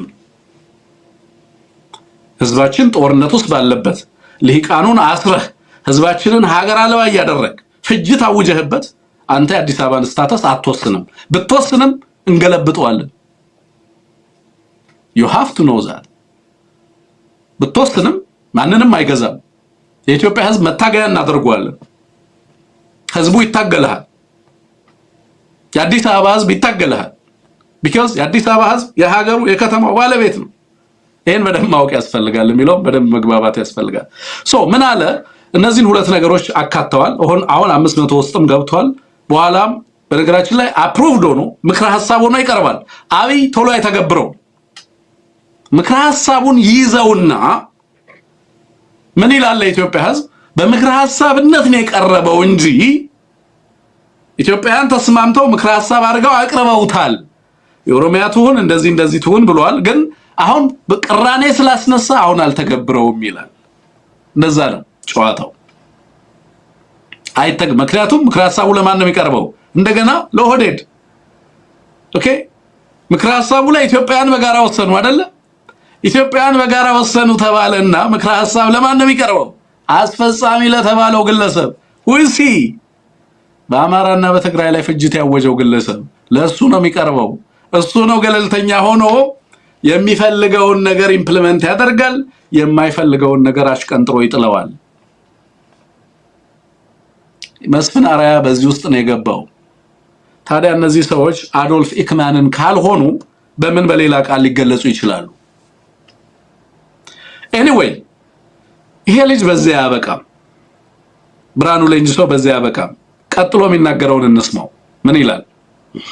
ለከም የማልተው ባባ ሸነፋን ሙራ ሸነፋን በከፈዲ ያዳ ኦሮሚያ ሰውሰኝቹ አጭ ደኔ ፍንፍኔ መጋለ ውድ ኦሮሚያ ተው ተከልቹም በርባቺሳዳ አዲስ አበባ መሆኗን ማስገባት አዲስ አበባ የኦሮሚያ እንግዲህ የኦሮሚያ ትልቁ ዋና ከተማ መሆኗ በህገ መንግስት ምንድነው የሚለው?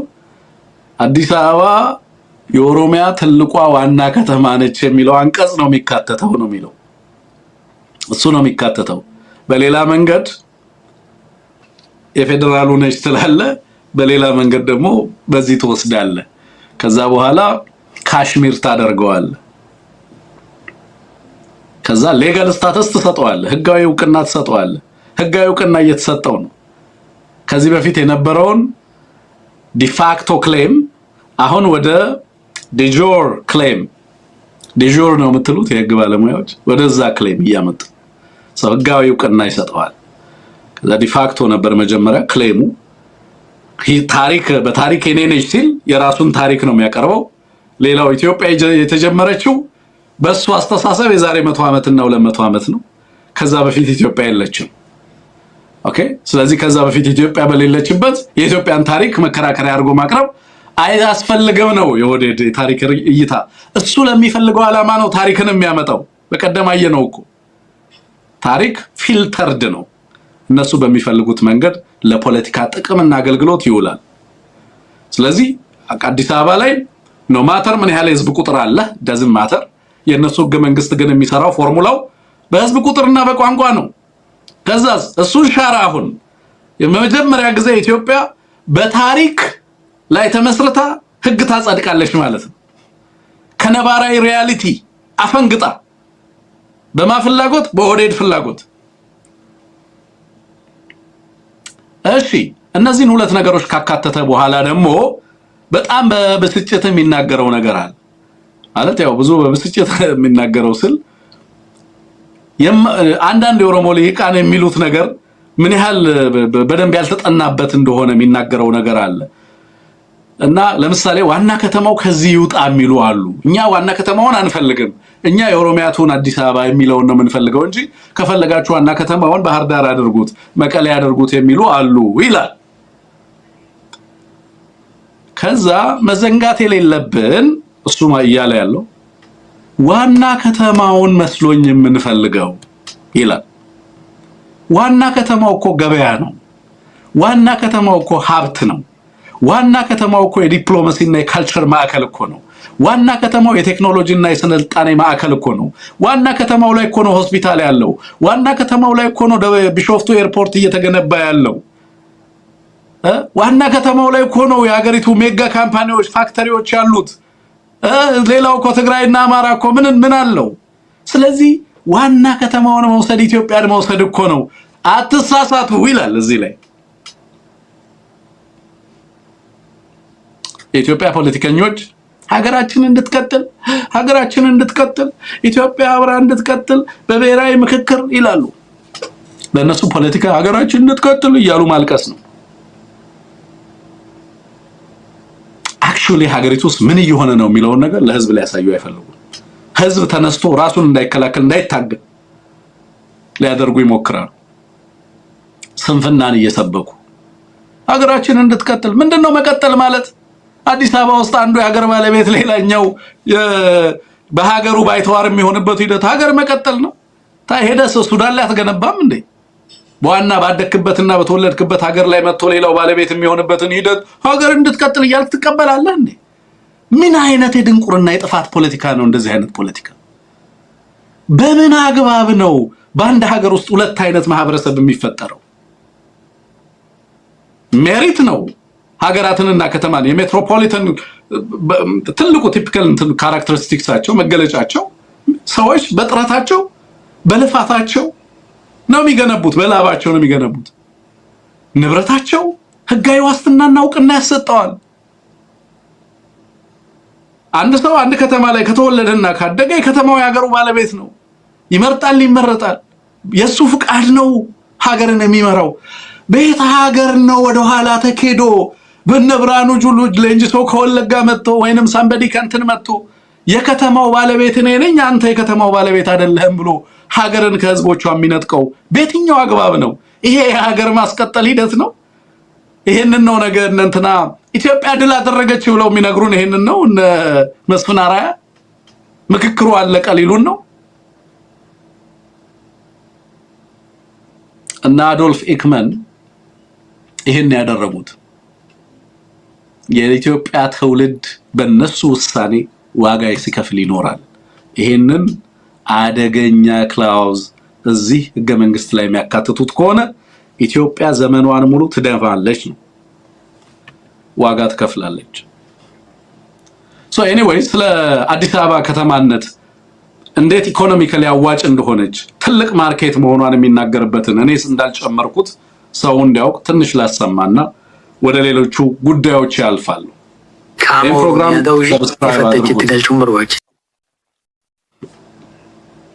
ሰዳ ኢሰረ ደበሬ ገሩ ቡልቺንሳ ወሎ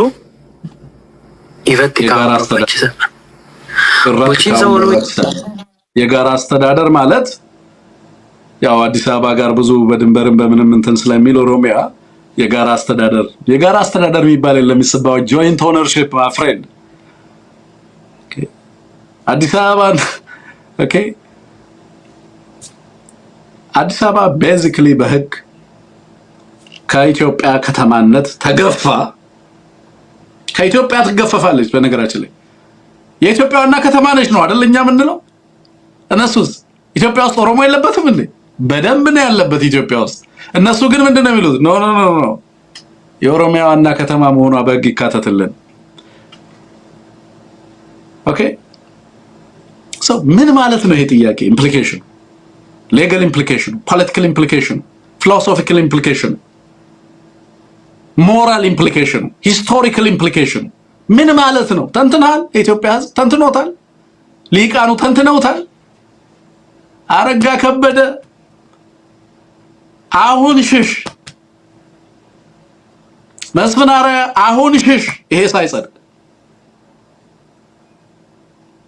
የአማራ ልጅ ይፋረዳችኋል፣ የኢትዮጵያ ልጅ ይፋረዳችኋል። የምታደርጉት ነገር በትውልድና በሀገር ላይ የሚፈጸም ክህደት ነው። የኦሮሞ ህዝብ ጥያቄዎች ህጋዊ አግባብ ባለው ኢትዮጵያውያንን በሚያስማማ ምዕራፍ አድሬስ የሚደረግበት ምዕራፍ ላይ እንገባለን ብዬ አምናለሁ። የዛኔ የኦሮሞ ህዝብ ጥያቄዎች ይቀርባሉ። አሁን ባለው ሁኔታ ግን ምንም ነገር ብታደርጉ የኢትዮጵያ ህዝብ ላይ ክህደት እንደፈጸማችሁ በትውልድ ላይ የምትፈጽሙት ክህደት ተጠያቂ እንደሚያደርጋችሁ አትጠራጠሩ። ያ በጣም አስረግጬ ነው ይሄንን የምነግራችሁ። this would really mark the end of Ethiopia። ለኔ በጣም ከባድ ሂስቶሪካል ሙቭመንት ነው ይሄ።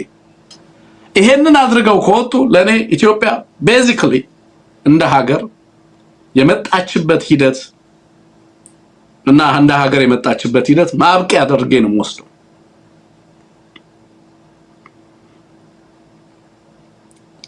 ቀላል ነገር አይደለም እየወሰናችሁ ያላችሁት። በዛ ሂደት ውስጥ ያሉ አካላትን ደግማችሁ ደጋግማችሁ በሂደት ውስጥ የተሳተፈ ዘመድ ካላችሁ ባይዘው ንገሩት። ምክንያቱም 4000 ናቸው። የፀጉራችንን ያህል አይበዙም፣ የጣታችንን ያህል አይበዙም። ይታወቃሉ በህዝብ ትውልድ ይጠይቃቸዋል። ቀላል ነገር አይደለም እያደረጋችሁ ያላችሁት የሚለውን ነገር በደንብ ማስገንዘብ ያስፈልጋል። አሁን ሌላው ዛሬ ወስነው ያጸደቁትን ነገር ላንሳ። ዛሬ ወስነው ያጸደቁት የብሔር ፖለቲካ፣ የብሔር አደረጃጀት እና የክልሎች የብሔር መዋቅር ይቀጥላል ተባለ። እሺ ለኢትዮጵያ ስንል ነው አሰብንም እናመጣው ስትሉ የነበራችሁ ልሂቃን እስኪ የብሔር ፖለቲካው ሊቀጥል ነው በአብይ አህመድ ስርዓት ውስጥ ተወሰነ አላችሁ። እሺ ታዲያ በአማራነት ማደራጀት ለምን ስህተት ይሆናል? አሁን የብሔር ፖለቲካው እንዲቀጥል ተወሰነ፣ የክልሎች የብሔር አደረጃጀት እንዲቀጥል ተወሰነ። ወሎን ግን ክልል ማድረግ ትፈልጋላችሁ፣ ሌላውንም እንደዚሁ ክልል ማድረግና አማራን አገር አልባ ማድረግ ግን ትፈልጋላችሁ። የብሔር ፖለቲካው ግን ይቀጥላል። አዲስ አበባም ጋፊ አባቢዩማ ፊንፊኔን ኦሮሚያም ታገኛለች፣ ግን አማራን ታዳክማላችሁ፣ አንፈቅድላችሁም። ኢትዮጵያኒስት ነን ሲል የነበረው ግን ልሂቅ አብይ እኮ ኢትዮጵያኒስት ነው፣ ለኢትዮጵያ ይሳሳል ሲል የነበረው ልሂቅ በላሁን መርዶውን ስማ። የብሔር ፖለቲካ ኢትዮጵያ ውስጥ እናንተ እንደምታስቡትና ቁጭ ብላችሁ በአዋጅ እንደምትሽሩት ስታስቡ የነበራችሁ ልሂቃን አታውቁትም ነባራዊ ሁኔታው። ከዛ የተፋታችሁ ናችሁ። አብይ አህመድ ብሔርን ሊያስቀርልን ነው እያለ ስሩ ሲርመጠመጥ የነበረው ልሂቅ የአማራን አንድነት ሊበትን ሲሰራ ነበር የነበረው። በስንት መከራ አማራን አንድ ማድረግ ቢቻል ሀገር አልባ እንዳይሆን አማራ አትበሉ እኛ በእንትን አደራጁን ክልል በየአካባቢያችን ይሰጠን ሲሉ ነበር። አሁን ዋና ከተማ አይኖርህም፣ የት እንደምትገባ እስኪ እናያለን። አርፈ ቀጥለጥ ብለህ በአማራነት ተደራጅተህ ታገል። አንተን ነፃ ለማውጣት ነው ምን ደክመው ባይዘው አንተን ሀገር አልባ እንዳትሆን። በተለይ ደግሞ ለኦህዴድ ድጋፍ የምትሰጡ ልሂቃን አስቡበት። እውነቴን ነው የምላችሁ። አሁን አንዳንድ አማራ ልሂቃን ህወሓትን በተመለከተ ምናምን የሚጽፉትን ህወሓትን ባይዘው እንደፈለጋችሁ ከኔ በላይ ህወሓትን አታውቁት፣ ከኔ በላይም አልታገላችሁትም። የግል ይቅማችሁን ህዝባዊ ምክንያት ሰጣችሁ ግን አታምጡት አንዳንዶቻችሁ። በነገራችን ላይ ኢትዮጵያ የምትቀጥል ከሆነ የትግራይን ፖለቲካ በደንብ ማወቅ እና ሀገር በቀል እና በኢትዮጵያ ፖለቲካ አውድ ውስጥ ሊመለስ የሚችልበትን እድል ማሰብ በጣም አስፈላጊ ነው። ኢትዮጵያ እንድትቀጥል የሚፈለግ ከሆነ ኦህዴድ ግን ፍላጎቱን አዲስ አበባ ላይ እያሳየ ነው። ህወሓት እንደዚህ አድርጓል። ህወሓት ምን ያላደረገው ነገር አለ? ለማን ነው የምትነግረው እንዴ? ግን ህወሓት እያልክ ልታላዝንብን አይገባም። ዋና ከተማችንን የኢትዮጵያን ዋና ከተማና የሀገሪቱን ተስፋ እነጥቃለሁ የሚለው ኃይል እየጨረሰ ያለው ፕሮጀክት አለ። አንተ ህወሓት ላይ ታላዝናለህ ተቸንክረ። You're not gonna have a future።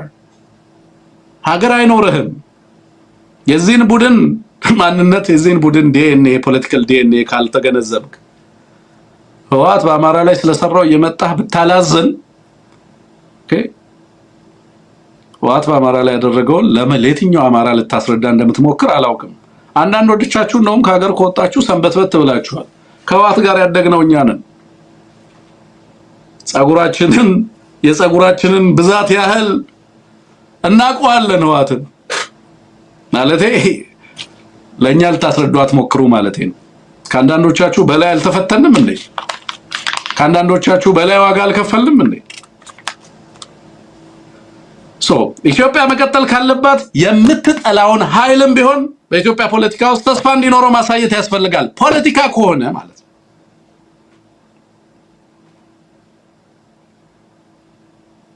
ህወሓትም የራሱን ትግል ያድርግ። የትግራይ ህዝብ ሀገር አልባ መሆን የለበትም።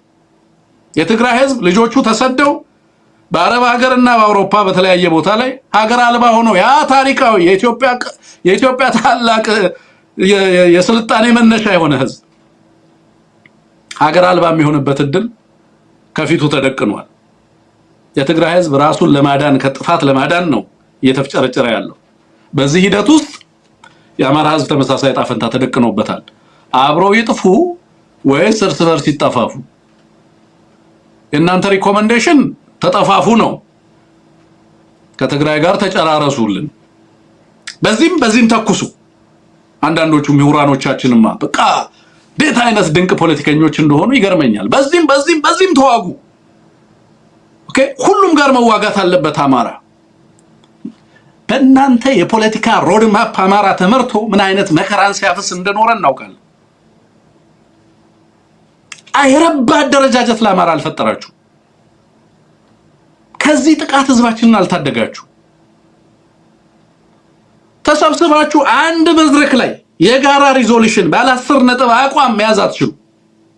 ተሰብስባችሁ 10 ሐሳቦችን የጋራ ማድረግ አትችሉ። ህወሓት ትላለህ፣ አንድ ጊዜ አይሲሲ የመጣ ነው፣ ሌላ ጊዜ እንትን ትላለህ፣ በሃይማኖት እንትን ትላለህ። ለምን? የተበተነ ልሂቅ ስለሆነ ፎከሱን አያውቅም። ምን እንደሚታገል አያውቅም። ሌላ ቀን ስለ እንትን ይጽፋል፣ ሌላ ቀን ስለ እንትን ይጽፋል። ሲባዝን ነው የሚውለው። የአማራ ትግል ትኩረቱ አማራ ነው። የአማራ ትግል ከማዕከል የሚተሰነዘረበትን ጥቃት መቋቋምና ማሸነፍ ነው። እንደ አማራ ቆሙ ተሰጥ። ከዛ በኋላ ያለው ነገር ሁሉ ማኔጀብል ኮንፍሊክት ነው። ከህወሓት ጋር ያለን ቅራኔ ማኔጀብል ነው። ከሌሎች ኃይሎች ጋር ያለው ቅራኔ ማኔጀብል ነው። በየአውዱ ነገሮችን ማየት ያስፈልጋል። ይሄ ቡድን ሀገር ሲነገፈን እያየን፣ ከተማውን ሲነጥቀው እያየን፣ የኢትዮጵያን ህዝብ ታሪክና ስልጣኔ ሳይወድም እያዩ ህወሓት እያሉ ማላዘን ምን ማለት ነው? ምን አይነት የድንቁርና ፖለቲካ ቢሆን ነው? ውጤቱስ ምንድን ነው? እንደዚህ አይነት አማራን ከከበባ ማውጣት ነው የዚህ ፖለቲካ ትልቁ ስኬት። ሁሉንም ኢትዮጵያውያንን የጥቃት ማዕከሉን ማሳየት ነው። አብይ አህመድን ህወሓት የሚታገልበት የራሱ ከበቂ በላይ ምክንያት አለው። የትግራይ ህዝብ አማራ ቢፈቅድም ባይፈቅድም ለራሱ ህልውና ሲል መታገል አለበት። ከቻልክ ደግፈው፣ ካልቻልክ የራሱን ትግል ያደርግ። የአፋር ህዝብ፣ የጉሙዝ ህዝብ፣ የሶማሌ ህዝብ፣ የሲዳማ ህዝብ፣ የደቡብ ህዝብ የራሱን ትግል ያደርግ ለራሱ ሲል። ከቻለ ይቀናጅ፣ ካልቻለ ግን የራሱን ትግል ያደርግ። እየመጣህ አትተራመስ። አዲስ አበባ ላይ መካከራለሁ ብለህ ገብተህ ይኸው የምክክሩን ውጤት እያየኸው ነው። ትፈርማታለህ፣ አትወጣትም ሳትፈርም። ይሄ ቡድን ማን እንደሆነ አታውቅማ፣ ተነግሮህ አትሰማማ። ሚሊሻ አርጎ ህዝብ ላይ አደራጅቶ ልኮ ህዝብን ስትወጋ ከረምክ። አሁን ደግሞ ልትመካከር መጣህ። ከሰዎች ጋር ቁጭ ያልክ መስሏል። ቀደም እንዳልኩት ነው የነዚህን ልሂቃን ሚና ኦህዴድ የሚመለከተው እንደ ኮግ ነው፣ እንደ ኮግ ኢን ዘ ማሽን። ከብሎንነት የዘለለ ሚና የላችሁም። ሲፈልግ ያስራችኋል፣ ሲፈልግ ይፈታችኋል። በቃ እናንተ እሱ ናችሁ። ሚሊሻ ናችሁ። ደሞዝ ይከፍልሃል፣ ትዋጋለታል። ከዛ ውጪ የፖለቲካ ፍላጎት የለህማ። ስለዚህ አዲስ አበባን ቢገፍህ ምን ታመጣለህ? ብቸኛው መንገድ ምንድን ነው? አማራን አቅም ማድረግ፣ ትግራይን አቅም ማድረግ፣ አፋርን አቅም ማድረግ፣ ኢትዮጵያውያን በከተማቸው በተስፋቸው ላይ የሚወስኑበትን ፖለቲካዊ አቅም መፍጠር ነው። ያኔ ኦህዴድ ልጓም ይበጅለታል። ከሰዎች እኩል መሆንን ይለምዳል። ሰው መሆንን ይለምዳል።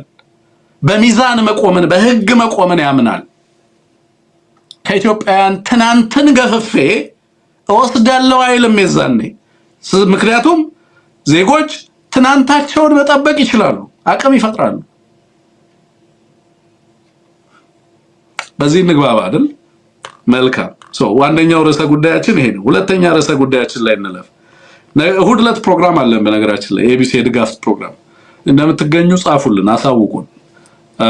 እናንተን ተማምነን ስለሆነ ፕሮግራሙ የምናዘጋጀው እሁድ ዕለት ነው። ሌላ መረጃ ልስጣችሁ። የአስቸኳይ ጊዜ አዋጅ እየመጣ ነው። የአስቸኳይ ጊዜ አዋጅ ሊያውጅ አሁን አያውጅም። የአስቸኳይ ጊዜ አዋጅ ለማወጅ የሚያስችል ቅድመ ሁኔታን ግን እያሟላ ነው። ይሄንን ያስነበበን ዛሬ ኢንዴፕዝ ኒውስ ነው። ቤልጂየም የሚገኘው ኢንዴፕዝ ኒውስ ኦህዴድ የአስቸኳይ ጊዜ አዋጅ ለማወጅ የሚያስችለው ነባራዊ ሁኔታ ታሳቢ ያደረገ ዝግጅት እያደረገ እንዳለ አስነብቦናል። በዚህ ሂደት ውስጥ በሀገሪቱ ውስጥ ያልታሰበ አደጋ ሊመጣ ይችላል፣ ለዚህም ቅድመ ዝግጅት እናድርግ በሚል IDN ወይንም ኢንዴፕዝ ኒውስ አናሊሲስ ዳት ማተርስ በሚል ከብራሰልስ የሚሰራጭ ዘገባ ነው። IDN ብላችሁ ብትገቡ ታገኙታላችሁ። ዛሬ ኦገስት 13 ባወጣው ዘገባ ላይ ምን ይላል? በርካታ ነገሮችን አስነብቦናል። ከነዛ ውስጥ ግን የኔን አቴንሽን የሳበው የኢትዮጵያ ሚኒስትሪ ኦፍ ፋይናንስ has launched a contingency financing tool in collaboration with the World Bank that can quickly redirect unspent funds and provide rapid liquidity when a government declares a national emergency. መንግስት አስቸኳይ ጊዜ አዋጅን ሲያውጅ ለዛ ግብአት የሚሆን ገንዘብ በሌሎች ፕሮጀክቶች ላይ ያልዋሉ ገንዘቦችን ለአስቸኳይ ጊዜ አዋጅ ድጋፍ እንዲውል ለማዋል በዓለም ባንክና በኢትዮጵያ ሚኒስትሪ ኦፍ ፋይናንስ በኩል አዲስ ኮንቲንጀንሲ ፋይናንሲንግ ቱል ወይንም የፋይናንስ አሰራር መደራጀቱን ይገልጻል። በዓለም ባንክና በሚኒስትሪ ኦፍ ፋይናንስ በኩል መካከል ማለት ነው። እቺ ምን ማለት ነች? ሀገሪቱ ማክሮ ኢኮኖሚክ ሾክ ሊያጋጥማት ይችላል። የትሬድ ሾክ ሊያጋጥማት ይችላል። ሄልዝ ኤንድ ክላይሜት ሾክ ሊያጋጥማት ይችላል። ጦርነት ሊመጣ ይችላል። አሁን አለ ጦርነት መልታይ ፍሮንት በበርካታ አቅጣጫዎች በበርካታ ፍሮንቲየርስ በርካታ ነገር ሊመጣ ይችላል። በዚህም ምክንያት ምን እናዘጋጅ ተብሏል? ለአስቸኳይ ጊዜ አዋጅ ግብአት የሚሆን ቅድመ ሁኔታ ማሟላት፣ የፋይናንስ የሌሎች ነገሮችን ዝግጅት ኮንቲንጀንሲ ፋይናንሲንግ ቱል እየተዘጋጀ ነው ያለው። ዓለም ባንክ እና የአህመድ ሺዴ ቢሮ በጋራ በመሆን ማለት ነው። ለኔ እቺ ከምን ጋር ትያያዝብኛለች? አንድ ቀጠናው ላይ ካለ ሁኔታ፣ ሁለት ሀገር ውስጥ ካለ ሁኔታ ጋር የተያያዘች ነች። ኦህዴድ ለአስቸኳይ ጊዜ አዋጅ ራሱን እያዘጋጀ ነው ያለው። ሀገሪቱ ውስጥ ያለው ሁኔታ ወዴት ሊያመራ እንደሚችል በትክክል ስላላወቀው ለጊዜው በዚህ ምክንያት የተለየ ሁኔታ ውስጥ የመግባት እድላችን ከፍተኛ ነው በሚል ዝግጅት እያደረገ ነው ያለው።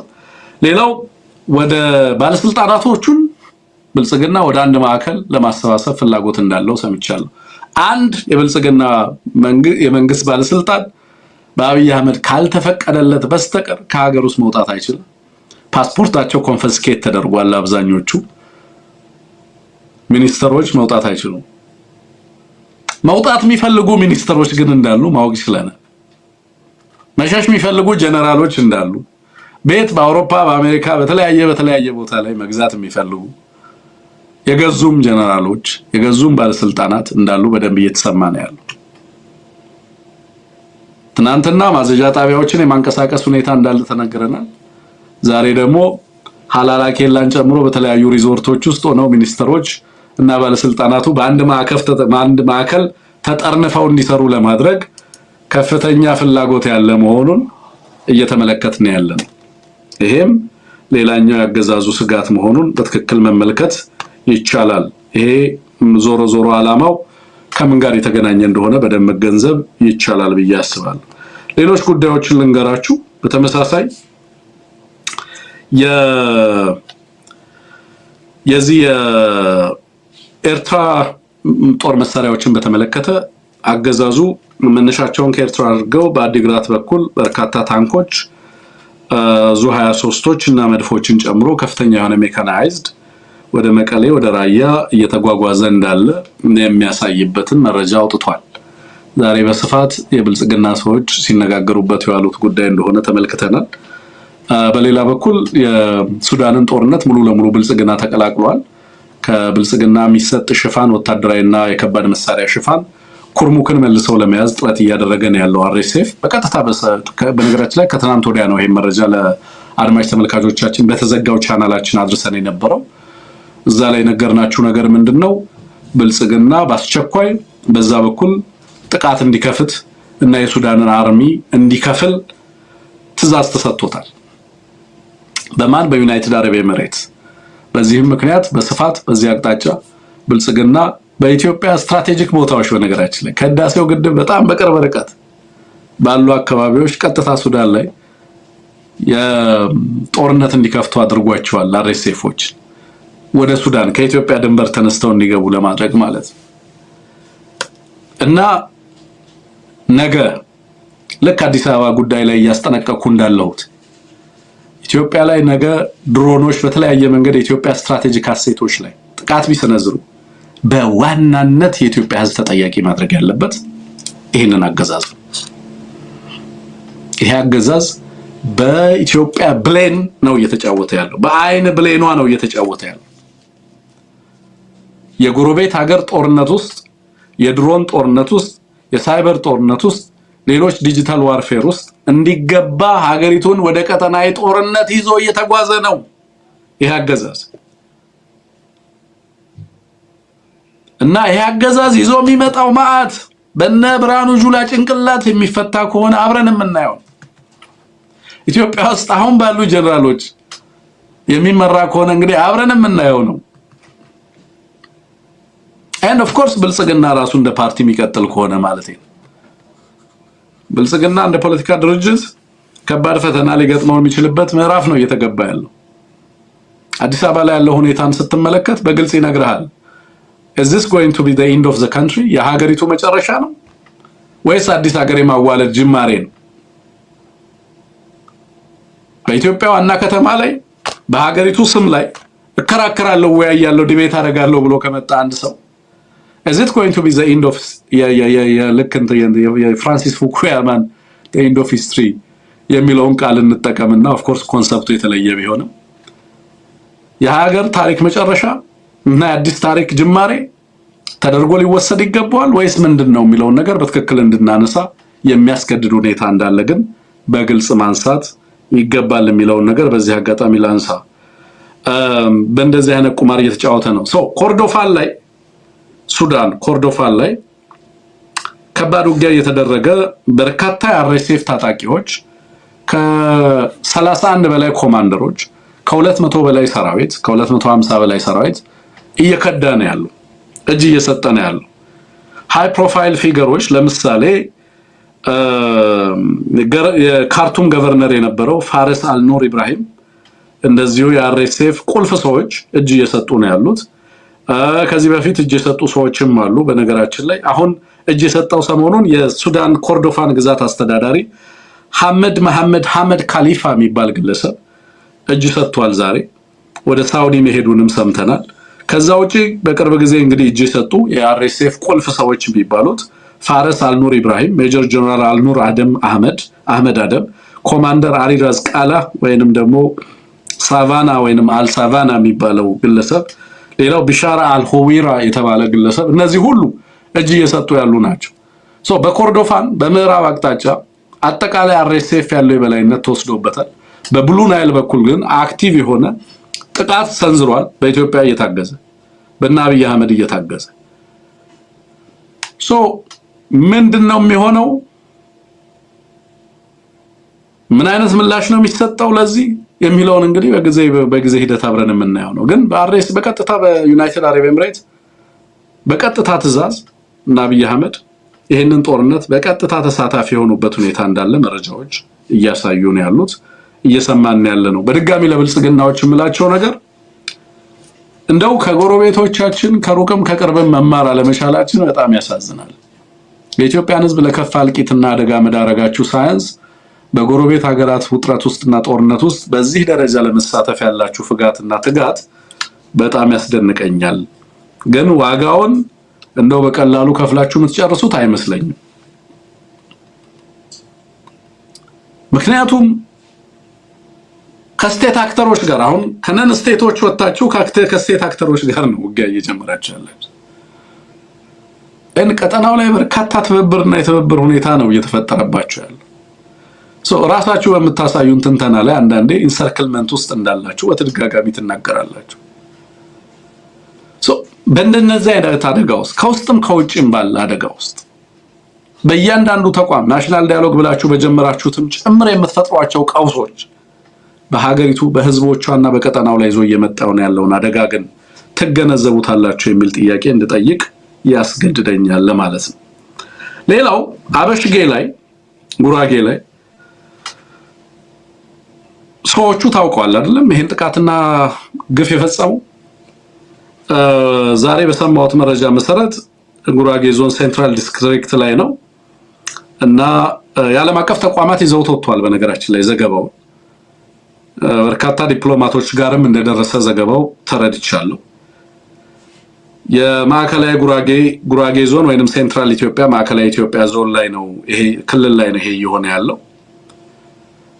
አንድ ትሬንድ ተመልክቻለሁ በማህበራዊ ሚዲያ። ለአማራዎች ይህንን መልእክት መናገር እፈልጋለሁ ቲክቶክን ጨምሮ። ጉራጌ ላይ ሆነው አበሽጌ በነገራችን ላይ አበሽጌ ሄጄ ህዝቡን አግኝቻለሁ። ማቀው ህዝብ ነው። መከራውን በተግባር ሄጄ አይቻለሁ። ለጉራ አይደለም የምለው ሄጄ ከራውን ህዝቡ እዛ ያለውን አማራ እነሽመልስ ማፈናቀል በሚሰሩባቸው ጊዜያቶች እነዚህ ቦታዎች ላይ ያለውን ማፕ ለማድረግ ሄጄ አይቻለሁ። ተመራማሪ ነኝ፣ የማህበራዊ ሳይንስ ሰው ነኝ። በወገኖቻችን ላይ የሚደርሰውን እልቂት እያንዳንዷን ለማየት ሞክሬያለሁ። በየቦታው ለመሄድ አካባቢውን ለማየት ሞክሬያለሁ። አርሶ አደሩን ለማነጋገር ሞክሬያለሁ። ሰማይ ላይ ዝም ብዬ አይደለም ለአማራ ታገላለሁ ምለው ጽሁፍ አንብቤ ወይ ቲክቶክ ላይ ተጥጄ የሆነ ነገር ሰምቼ አይደለም፣ በተግባር ካየሁት ነው። እነሱ አርሶ አደሩን አግኝቼ አናግሬያለሁ። ፍጅቱን፣ እልቂቱን፣ ምንጩን ምናምን አክተሮቹን በሚገባ ነው የምናውቃቸው። በየአካባቢው ያለውን ሁኔታ በደንብ ነው የምናውቀው። ማህበራዊ ሚዲያው ላይ እስከዛሬ ድረስ የአማራ ፖለቲካን በተመለከተ አብይ አህመድ የሚጠቀምበት አንድ ስልት አለ። አማራዎች በደንብ እንድታውቁት እንድታዳምጡ ይፈልጋል። በማህበራዊ ሚዲያ ላይ በተለይ እንደ ቲክቶክ ያሉ ፕላትፎርሞችና ሌሎችን በመጠቀም አማራ ናቸው የሚባሉ ግለሰቦችን በማደራጀት ቀጥተኛ ተልዕኮ ስራቸው በዋናነት ሌሎች ህዝቦችን ማዋረድ እንዲሆን ተልዕኮ ይሰጣል። በጣም ላውድ እንዲሆኑ ያደርጋቸዋል። ስራቸው ታርጌት የሚያደርጉት ኦሮሞዎችን፣ ትግሬዎችን እና ሌሎች የትግራይ ተጋሮችን፣ ኦሮሞዎችን እና ሌሎች ኢትዮጵያውያንን ታርጌት ያደርጋሉ። ስራቸው የአማራ ፖለቲካ ምን አይነት ሞራል የሌለው እንደሆነ ማሳየት፣ ገደብ የሌለው እንደሆነ ማሳየት፣ በጥላቻ ይናወዛ አድርጎ ማቅረብ ነው። ዓላማው ሌሎች ህዝቦችን ለማስፈራራትና አማራ ማለት እንዲህ ነው የሚል ግንዛቤ እንዲያዝ ለማድረግ የሚሰራበት ስልት ነው። በጣም በተደራጀ መንገድ አብይ አህመድ ፋይናንስ ያደርገዋል። እሱ ፋይናንስ ያደርገዋል። ያንን ያፈረሰው እንደ ኤቢሲ ያለ ተቋም አሁን የትግራይ ልጆች ተጋሮች አማራን በተመለከተ የምትሰሙት ከኛ ወይንም ሌሎች አማራ ሚዲያዎች አሉ። ሜንስትሪም ላይም ኦፍ ኮርስ እዛ ማህበራዊ ላይ ቲክቶክም ሌሎች ላይም አሉ። ኃላፊነት በሚሰማው መንገድ የአማራን ፖለቲካ የሐሳብ ፖለቲካ የሚያደርጉ አማራዎች አሉ። የምናከብራቸው ልጆች አሉ። የምንኮራባቸው ልጆች አሉ። የሚሞግቱ በሐሳብ አማራ ኢሞሽን አይደለም። አማራ የሞራል ገደብን የሚያውቅ፣ የሐሳብ ገደብን የሚያውቅ፣ የህግ ገደብን የሚያውቅ አይነት ማህበረሰብ። እኛ ወላይታዎች ስናወራ ወላይታን ተገንዝበን አውቀን፣ ሲዳማን ስናወራ ሲዳማ ያለበትን ሁኔታ አውቀን ተገንዝበን የራሳችንን ፍላጎት በሌሎች ህዝቦች ላይ ለመሸጥ ብቻ ሳይሆን የሌሎችን ህዝቦች ጥያቄዎችም ጭምር ተገንዝበን ከፍላጎቶቻችን ጋር እንዴት የነሱ ጥያቄ አላይን ያደርጋል የሚለውን በሚገባ ተገንዝበን ተንትነን፣ ስለዚህ አሁን እኛን የሚያፍነው የአማራን ጥያቄዎች ህዝቡ በዚህ መንገድ አርቲኩሌትድ ሆኖ እንዲሰማው አይፈልግም። እንዲሰማው የሚፈልገው አማራንን በሚል ሌላውን በሚያዋርዱ ግለሰቦች ሌሎች ህዝቦች እርስ በርስ ሲሰዳደቡ አማራ መጣ ያጠፋችኋል እንደዚህ አይነት ህዝብ ነው እያለ የራሱን የፖለቲካ ቁማርና ጨዋታ አለም የአማራ ጠል የሆነ ትርክቱን ለማስቀጠል ይጠቀምበታል። አሁን አበሽጌ ላይ ያንን የፈጸመው ትዕዛዝ ሰጥቶ አመራሮቹን አውቃቸዋለሁ በእርግጠኝነትም ነግራችሁ እነዛ አመራሮች በህግ ተጠያቂ የሚሆኑበት ሂደት ይመጣል። ግን አብይ አህመድ ራሱ እርምጃ ሊወስድባቸው ይችላል። አመራሮቹ ለምን እርምጃ የሚወስድባቸው አማራ ጋር አጋጭቷቸው አማራ እርምጃ ወሰደባቸው ብሎ በአማራና በጉራጌ ወይንም በሌሎች ኢትዮጵያ ህዝቦች መካከል ግጭት እንዲነሳ ሊያደርግ ይችላል። አብይ አህመድ እንዲህ ከተሰማቸው ከተነሳ በኋላ ራሱ እርምጃ ይወስድባቸዋል። ራሳችሁን ጠብቁ በሏቸው እነዛን ግለሰቦች። ከአብይ አህመድ ግን አማራ በህግ ተጠያቂ ያደርጋችኋል። ትረስት ሚ በእርግጠኝነት ምነግራችሁ ነገር እንጠይቃችኋለን፣ በህግ እንጠይቃችኋለን። የጉራጌን ህዝብ አትወክሉም። የጉራጌ ህዝብ ምን ውስጥ እንዳለ መውጫ መግቢያውን እናውቃለን። ታሪኩን ምን ውስጥ እንዳለ ጉራጌ በሚገባ እናውቃለን። ጉራጌ ነው ልጆቻችንን አማራ ላይ እስር ቤት ወልቂጤ ላይ እያንዳንዱን የሚያደርገው ጉራጌ ነው የሚል አማራ እንዲኖር ነው የሚፈልገው አብይ አህመድ። ኖ የጉራጌን መከራና ያለበትን ፖለቲካል ሲቹዌሽን አማራ በሚገባ ያውቃል። ምናልባትም ከጉራጌ ልሂቃን በላይ አማራ ጉራጌ የገባበትን ቅርቃር በደንብ ይገነዘባል። ሀዲያና ወላይታ የገጠመውን ከምባታ የገጠመውን ችግር እናውቃለን። ሲዳማ ምን ውስጥ እንዳለ፣ ጌዲዮ ምን ውስጥ እንዳለ እናውቃለን። ስለዚህ እነዚህ ግለሰቦች በአብይ እርምጃ ካልተወሰደባቸው በህዝብ ተጠያቂ ግን ወደፊት ይሆናሉ። ግን አብይ ይሄንን የፈለገበት ምክንያት ህዝባዊ ለማድረግ ነው። እኛ እንሻላችኋለን ጉራጌዎች አማራዎች ከመጡ ብሎ በአማራና በጉራጌ መካከል ግጭት እንዲፈጠር ለማድረግ ነው። ይሄንን የደንቆሮ ፖለቲካ ኖርንበት፣ አለፍነው፣ ተሻገርነው። ዛሬ ጉራጌዎች የአማራን ትግል ይደግፋሉ። የሚደግፉት በብዙ መንገድ ነው። አንደግፍም ብለው ይምጡ ኔጋ።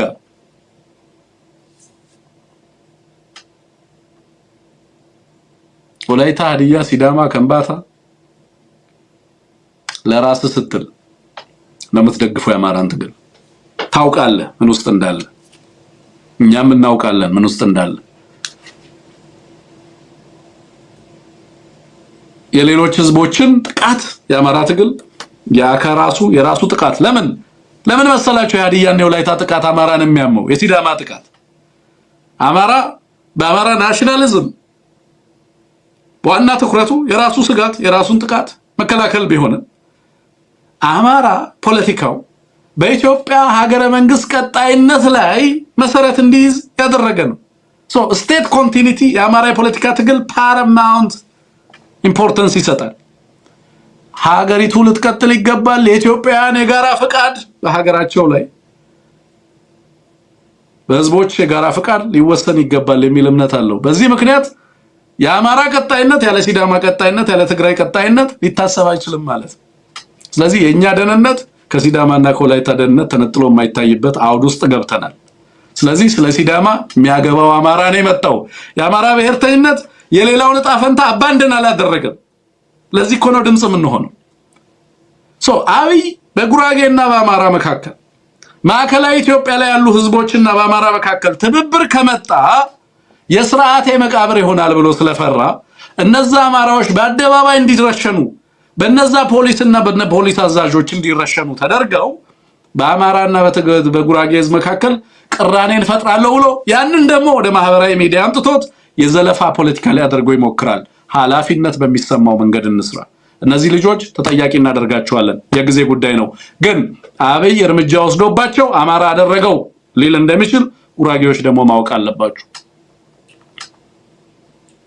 ስለዚህ በህዝቦቻችን መካከል መተማመን እንዲኖር የምንታገለው ህዝብን እንዳልሆነ የምንታገለው ስርዓትን እንደሆነ ይሄ ስርዓት ደግሞ ህዝብ ውስጥ እንዲደበቅ እንደማንፈቅድለት እኔ የምኑፍ መቃወሮሞት ይናካ ዶከቱ እኔ የምኑፍ የኦሮሞን ጭምብል አንማስክ አድርገነዋል። በኦሮሞ ጭምብል ስም እንዲመጣ አንፈቅድለትም። አሁን አዲስ አበባን ይዞ የመጣው የኦሮሞ ጭምብል ውስጥ ሊገባ ነው። እናውቀዋለን። ይሄ አይጥ ነው፣ ታውቁታላችሁ። የሚገባበትን ጉድጓድ በደንብ ማወቅ ነው አስቀድሞ። ስለዚህ የኦሮሞ ህዝብ ለነጻነት እየታገለ ያለ ሐቀኛ ትግል የሚያደርጉ የኦሮሞ ልጆች አሉ። የአማራን ህዝብ ትግል የሚያከብሩ እውቅና የሚሰጡ ኦኤልኤ ኦገስት 8 ላይ ወልደ ቢልሱማ ኦሮሞ ያወጣውን እንትን አይቼዋለሁ መግለጫ። አብይ አህመድ ኦቤን ላይ መጥቶ ምን ሲል እንደነበረና ምን እንደተረዳ ኦኤልኤ ያወጣውን መግለጫ ተመልክቻለሁ።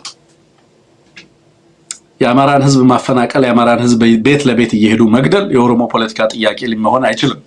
ጋፊን አባቢዩማ ኦሮሞ አማራ ሱዳን እንደይፈው በምንም አይነት መንገድ አማራ ነው የቦታው ሄደ በትገለው የኦሮሞን ህዝብ ጥያቄ መለስኩ ምትል ከሆነ ደንቆሮ ነህ ማለት። የኦሮሞን ህዝብ ታርጌት አድርጎ የአማራን ህዝብ ጥያቄ መለስኩ ማለት አይቻልም። ዋስትና ነው፣ የጋራ ፍቃድ ነው አብሮ የሚያኖረን። እኛ አማራዎች ነን፣ እናንተ ኦሮሞዎች ናችሁ። የእናንተ ጥያቄዎች ምን እንደሆኑ እናውቃለን፣ የእኛንም ጥያቄ ታውቁታላችሁ። የህዝባችን ሰላም ግን ከሁሉም ነገር በላይ ነው። ዛሬ ህዝብን የሚያፈናቅሉና የሚገድሉ ሰዎች ነገ ተጠያቂ ማይሆኑበት ምንም አይነት ሁኔታ አይኖር። የፖለቲካል አውትካሙ ምንም ሆነ ምንም ተጠያቂነት ይሰፍናል። ስለዚህ ኃላፊነት በሚሰማው መንገድ ታጋይ ድርጅቶች በዛ ልክ ወቦ በሚንቀሳቀስባቸው አካባቢዎች ላይ ለአማራ ህዝብ ጥበቃ መስጠት አለበት። ፋኖ በሚንቀሳቀስበት አካባቢ ላይ ለኦሮሞ ህዝብ ጥበቃ ማድረግ አለበት። ጥበቃ እንዲያደርግም አማራ ያስገድደዋል። በነገራችን ላይ because ማልጀኔራ ነጋን አማራ ነጋ ኦሮሞን አል እያደተም የኦሮሞ ደህንነት ያለ አማራ ደህንነት፣ የአማራ ደህንነት ያለ ኦሮሞ ደህንነት አይታሰብም። የኛ ሴኩሪቲ ሚቹዋሊ ኤክስክሉሲቭ አይደለም ማለት ነው። ኦኬ። ስለዚህ ምን እያልን ነው? አብይ አህመድ በኦሮሞ ህዝብ ስም እንዲደበቅ አንፈቅድለትም። እኛ ስርዓቱ በኦሮሞ ህዝብ ስም እንዲነግድ አንፈቅድም። ስለዚህ ልሂቃኖችም በድፍረት መታገል አለባችሁ ማለት ነው። አዲስ አበባ ጉዳይ ላይ መጣችሁ ጋፊ ፊንፊኔ እያላችሁ አብይ አህመድና የአብይ አህመድ ወጥመድ ውስጥ ስትርከሰከሱ ነው እያየው ያለው። አንዳንዶች ባሰንኬሰን የአዲስ አበባ ጥያቄ የኦሮሞ ጥያቄ መባለው ጥያቄም ሁሉ ሌሎች ኢትዮጵያውያንን በሚያሳምን መንገድ ለአደባባይ ለፍትህ ለህግ ለስርዓት እና ለኢትዮጵያውያን የጋራ ፍቃድና ውሳኔ ሁሉንም በሚያሳምን መንገድ ባጭበርብረህ ልታሳካው የምትፈልገውን ነገር ብታሳካው ምን ታመጣለህ?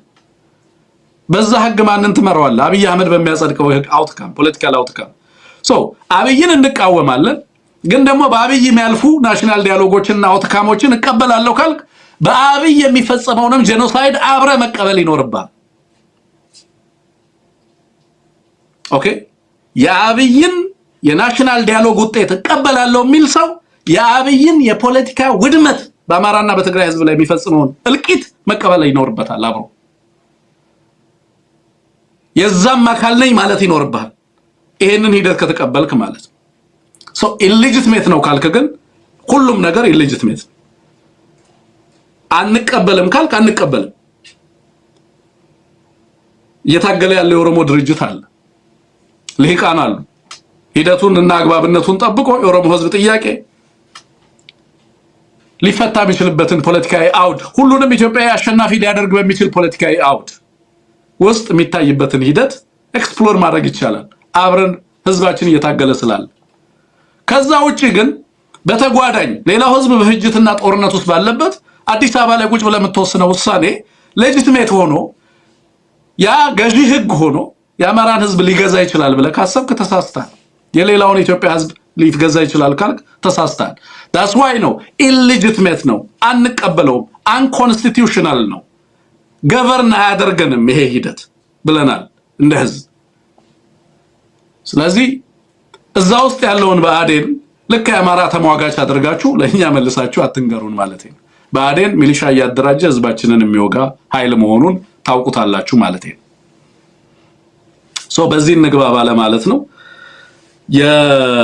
ይሄ ህዝብን ለማጋጨት ግን የጉራጌውን ከአማራ የአማራውን ከኦሮሞ አሁን ላይ በደንብ በስፋት እየሰራበት ነው። ኦኬ ቢ ማይንድፉል። በቀደም አስጠንቅቄያቸዋለሁ። ህዝብ ላይ ጥፋት ይፈጽምና ህዝብን በህዝብ ላይ ያነሳሳ እየሰራ ነው ብያለሁ። በተደጋጋሚ አሁንም እናገረዋለሁ። በአደባባይ ለምን ረሸነ? ለምን ቀረጸው? ለምን በይፋ በዓለም አቀፍ ደረጃ እንዲሰራጭ? ዓላማው ህዝብን ከህዝብ ማነሳሳት ነው። በአደባባይ የሚያደርገው ለዛ ነው። አስነዋሪ ግድያዎችን ሰርኩሌት እንዲያደርጉ ያደርጋል።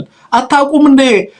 አማራና ኦሮሞውን አፋጅበታለሁ ብሎ ያ በስማም ተብሎ አንድ ወጣት ልጅ እንትን ሲባል አንድ ሙስሊም ልጅ ሲታረድ የሚያሳይ ቪዲዮ አለቀቀም እንዴ? ያገዛዝ የኦሮሞ ሊቃን ወጣችሁ እነ ጀዋር አስታውሳለሁ፣ እነ ሕዝቅኤል ገቢሳ አስታውሳለሁ።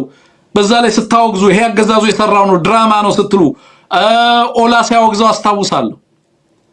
ይሄንንም ድራማ ማውገዝ ያስፈልጋል። don't be part of this drama.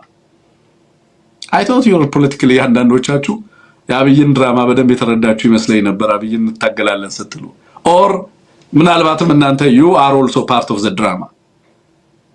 clear line delineate አድርገህ ለፍትህ የምትታገል ከሆነ አብይ አህመድ ጋር እየተሰራ ያለውን ነገር አውግዘህ ከህዝብ ጋርና ከህዝብ ትግል ጋር አብረህ ትቆማለህ እንጂ የምክክር ሐሳቡን እቀበላለሁ አዲስ አበባ ባለቤትነትን ካላረጋገጠ አልቀበለውም። ጄኖሳይዱ ግን በእኛ ስም የተከሰተ አይደለም እንከደዋለን። አከስንታው ካወገዝ ሁሉንም ነው የምታወግዝ፣ ከተቀበል ሁሉንም ተቀበል እና ከአብይ አህመድና አብይ አህመድን ስርዓት ኢምብሬስ አድርግ የኔ ነው ብለህ ግን ዳብል ስታንዳርድ አይሆንም። በሁለት መንገድ ፍላጎትን ልታሳካ አትችልም። ፍጅቱን ትቀበላለህ የናሽናል ዳያሎጉን ውጤት ከተቀበልክ። ይሄ መታወቅ አለበት ማለት ነው። በዛ ደረጃ ኢኩቫለንስ እንዳለ ማወቅ ያስፈልጋል ማለት ነው። ሌላው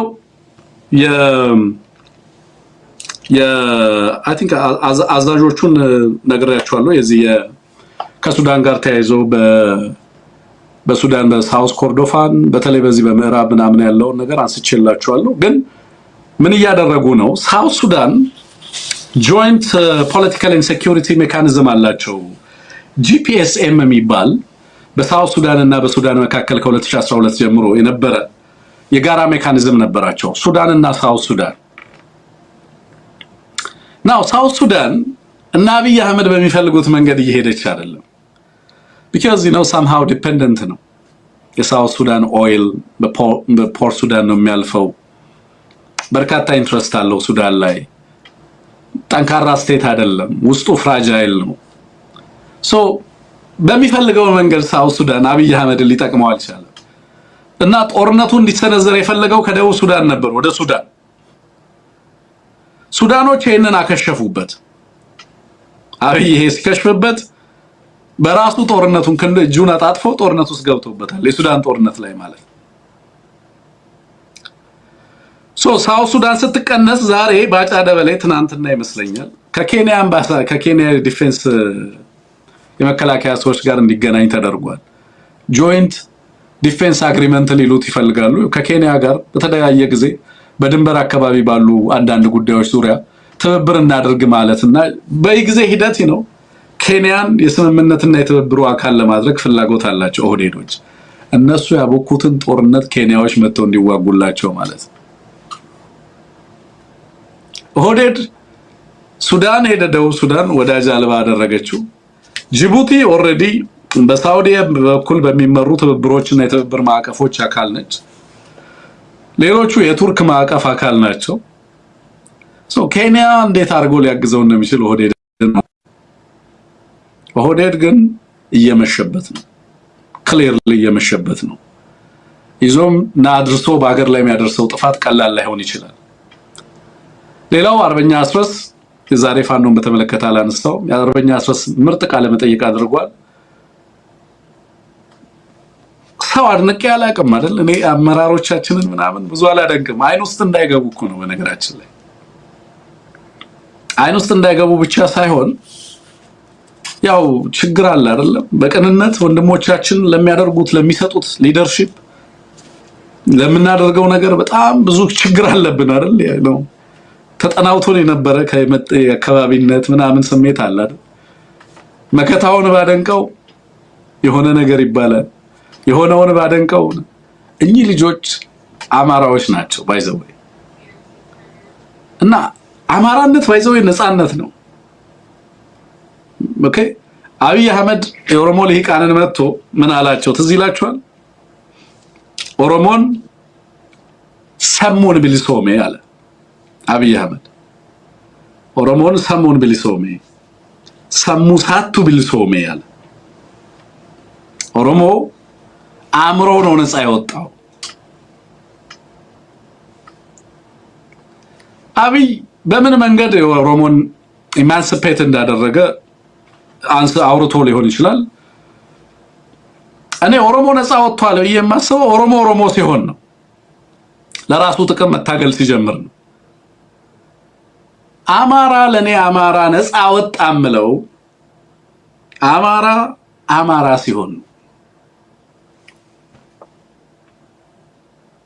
ሌሎች የጋራ አይደንቲቲዎቻችን ላይ ኢትዮጵያዊነት ላይ ኮንቴስት የሚያደርጉ አሉ ወይለኛ ፕራውድ ኢትዮጵያንን አማራዎች ችግር የለብንም ኢትዮጵያዊ ለመባል በጣም ምንወደው አይደንቲቲያችን ነው ኢምብሬስ የምናደርገው አይደንቲቲያችን ነው ተጋሮዎችም ኢትዮጵያዊነትን ኢምብሬስ ቢያደርጉ ደስ ይለናል ኦሮሞዎችም ኢምብሬስ ቢያደርጉት ከፋዎችም ጉራጌዎችም ኢምብሬስ ቢያደርጉት በጣም ደስ ይለናል ጠብ የለንም እኛ ኢቭን ከትግራዋይነት ከኦሮሞነት ጋር ጠብ የለበትም አማራ በነገራችን ላይ ምክንያቱም ኦሮሞነት ለአማራ ችግር አይደለም never been a problem ኦሮሞነት የአማራ ችግር ነው ተጋሩነት የአማራ ችግር አይደለም that's why ኦሮሞ ማንነቱ ሴቱ ባህሉ በኢትዮጵያ ውስጥ ሲጠበቅ አማራ የህይወት መስዋዕትነት የከፈለው ኮረራ የኢትዮጵያ ባህሎች ቋንቋዎች ሴቶች እንዲጠበቁ ነው አይደል ሆሞጂናይዝ አድርጎ ሌሎች ማንነቶችና ሴቶችን አላጠፋም አማራ ጉልበተኛ ነኝ አላለም እንደዛ አላደረገ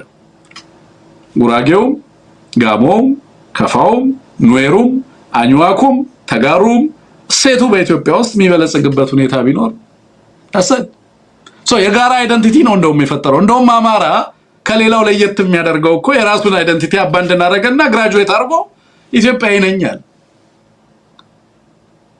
እንዴ ከዛ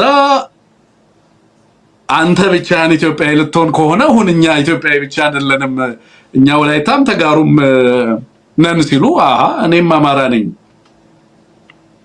የአማራነት አይደንቲቲ የኔም ፕራውድ ፓስት ነው ሰው አማራ ከሆነ በኋላ ሜንታሊ ሊበሬት ያደርጋል ኢትዮጵያዊም ሲሆን እንደዛው አማራ ከሆነ በኋላ አመራሩን የሚያየው በዛ መመዘኛ ነው እኔ ለዛ ነው አሁን ከየትም ቦታና ለአማራ ኮዝ የተሰለፍክ ከሆነ ከኔ ተቃራኒ አቋም ይዘህ ቢሆን አሁንም ቢሆን ስደበኝ ግድ የለውም ግን ወንድምነ በጋራ ልናሳካው ምን ፈልገው ፕሮጀክት አለን የቆምነው ለጋራ ዓላማ ነው ግድ የለም ከኔ ጋር ልዩነት ሊኖር ይችላል እኔም ባመንኩበት መንገድ የአማራን ህዝብ አሸናፊ ማድረግ ፈልጋለሁ አንተም ባሰብክበት መንገድ አሸናፊ አድርገው ግን አማራ ሁን የሌሎች ፕሮጀክት አድርገው ጥለፈው አትሽሽ ወደ መንደር አትሰለፍ ነው በጋራ አማራ ሆነ ቁም አማራ ከሆነ በኋላ ለማድነቅ አንቸገርም አመራሮቻችንን ለመቀበል አንቸገርም ሐሳቦቻቸውን አመራሮቻቸውን ለመቀበል አንቸገርም አንደነግጥም አንደነብርም ማንንም እንዴትም ቢደራጅ አያስፈራንም የኢትዮጵያ ነገር በእኛ ህዝብ ፍቃድ ይወሰናል ብለን እናምናለን አንደነግጥም ኢትዮጵያን ላይ ያፈርሷት ነው አንልም ምክንያቱም ኢትዮጵያ ማትፈርስበት መንገድ ምን እንደሆነ እናውቃለን ግን ከሌሎች ጋር አብረን ምን ቆመው እና ኢትዮጵያ እንድትቀጥል የምናደርገው በእኛ ዊል ብቻ አይደለም በሌሎችም ፍቃድና ትብብር መሆኑን እንገነዘባለን ምክንያቱም አንቀጽ 39 እንዳልሆነ ሀገሪቱን በጋራ ያዛት እናውቃለን ኢትዮጵያ ከ9 ከ39 አንቀጽ በላይ ነች አንቀጽ 39ን ስትዘርዝና ሳትዘርዝ ብትውል ትግራይን በቦምብና በረሃብ እየፈጀ ሀገር አስቀጥላለሁ አንቀጽ 39ን ስላወጣው የምትል ደነስ ከሆንክ ራስህ ታከም ሄደ። ሀገርን የሚያስቀጥለው በጋራ ፍቃድ ለመኖር የሚያስችል ፖለቲካል ኦርደር ማስቀመጥ ስትችል ነው። ትግራይን ማምጣት ስትችል ነው። ወደ መሃል ሂዱ የሚል ኢታማዦር ሹም ነው ያለ እና the same time አሰብን አመጣልሃለሁ ይልሃል ያው ኢታማዦር ሹም። ይሄ ፖለቲካ ሐሳብ ኢትዮጵያንና ህዝቦቿን ያጠፋል ነው።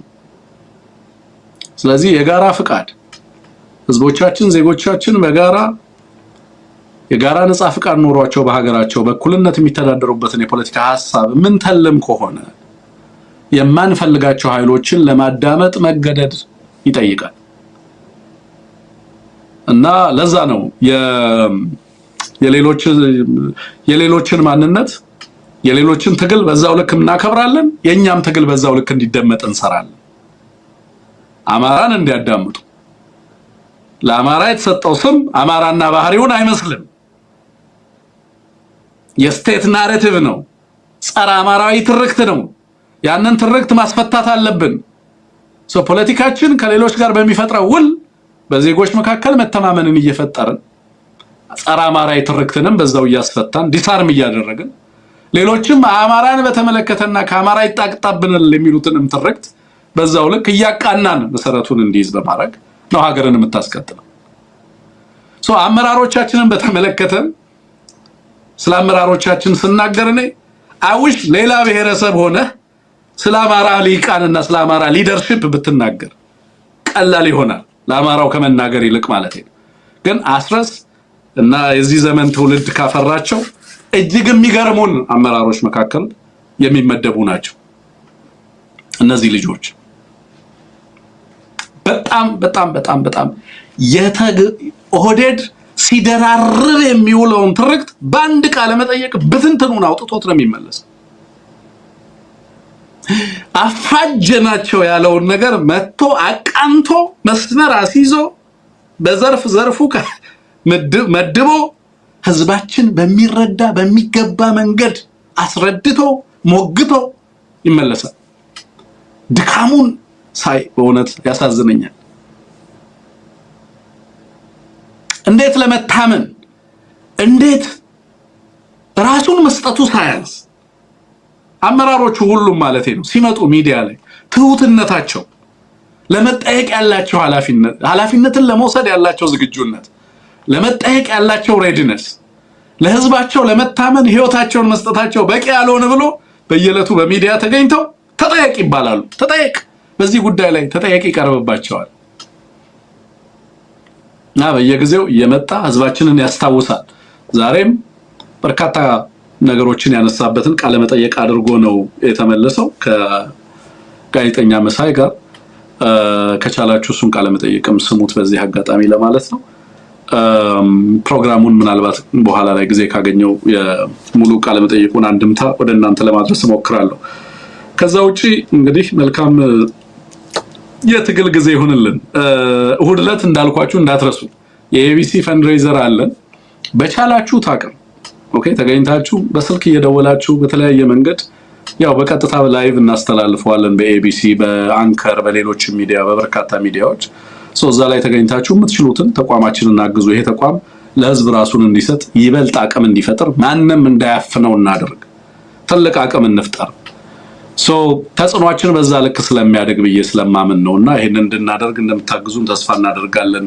የተወደዳችሁ ለነበረኝ ቆይታ ከልብ ነው ማመሰግነው።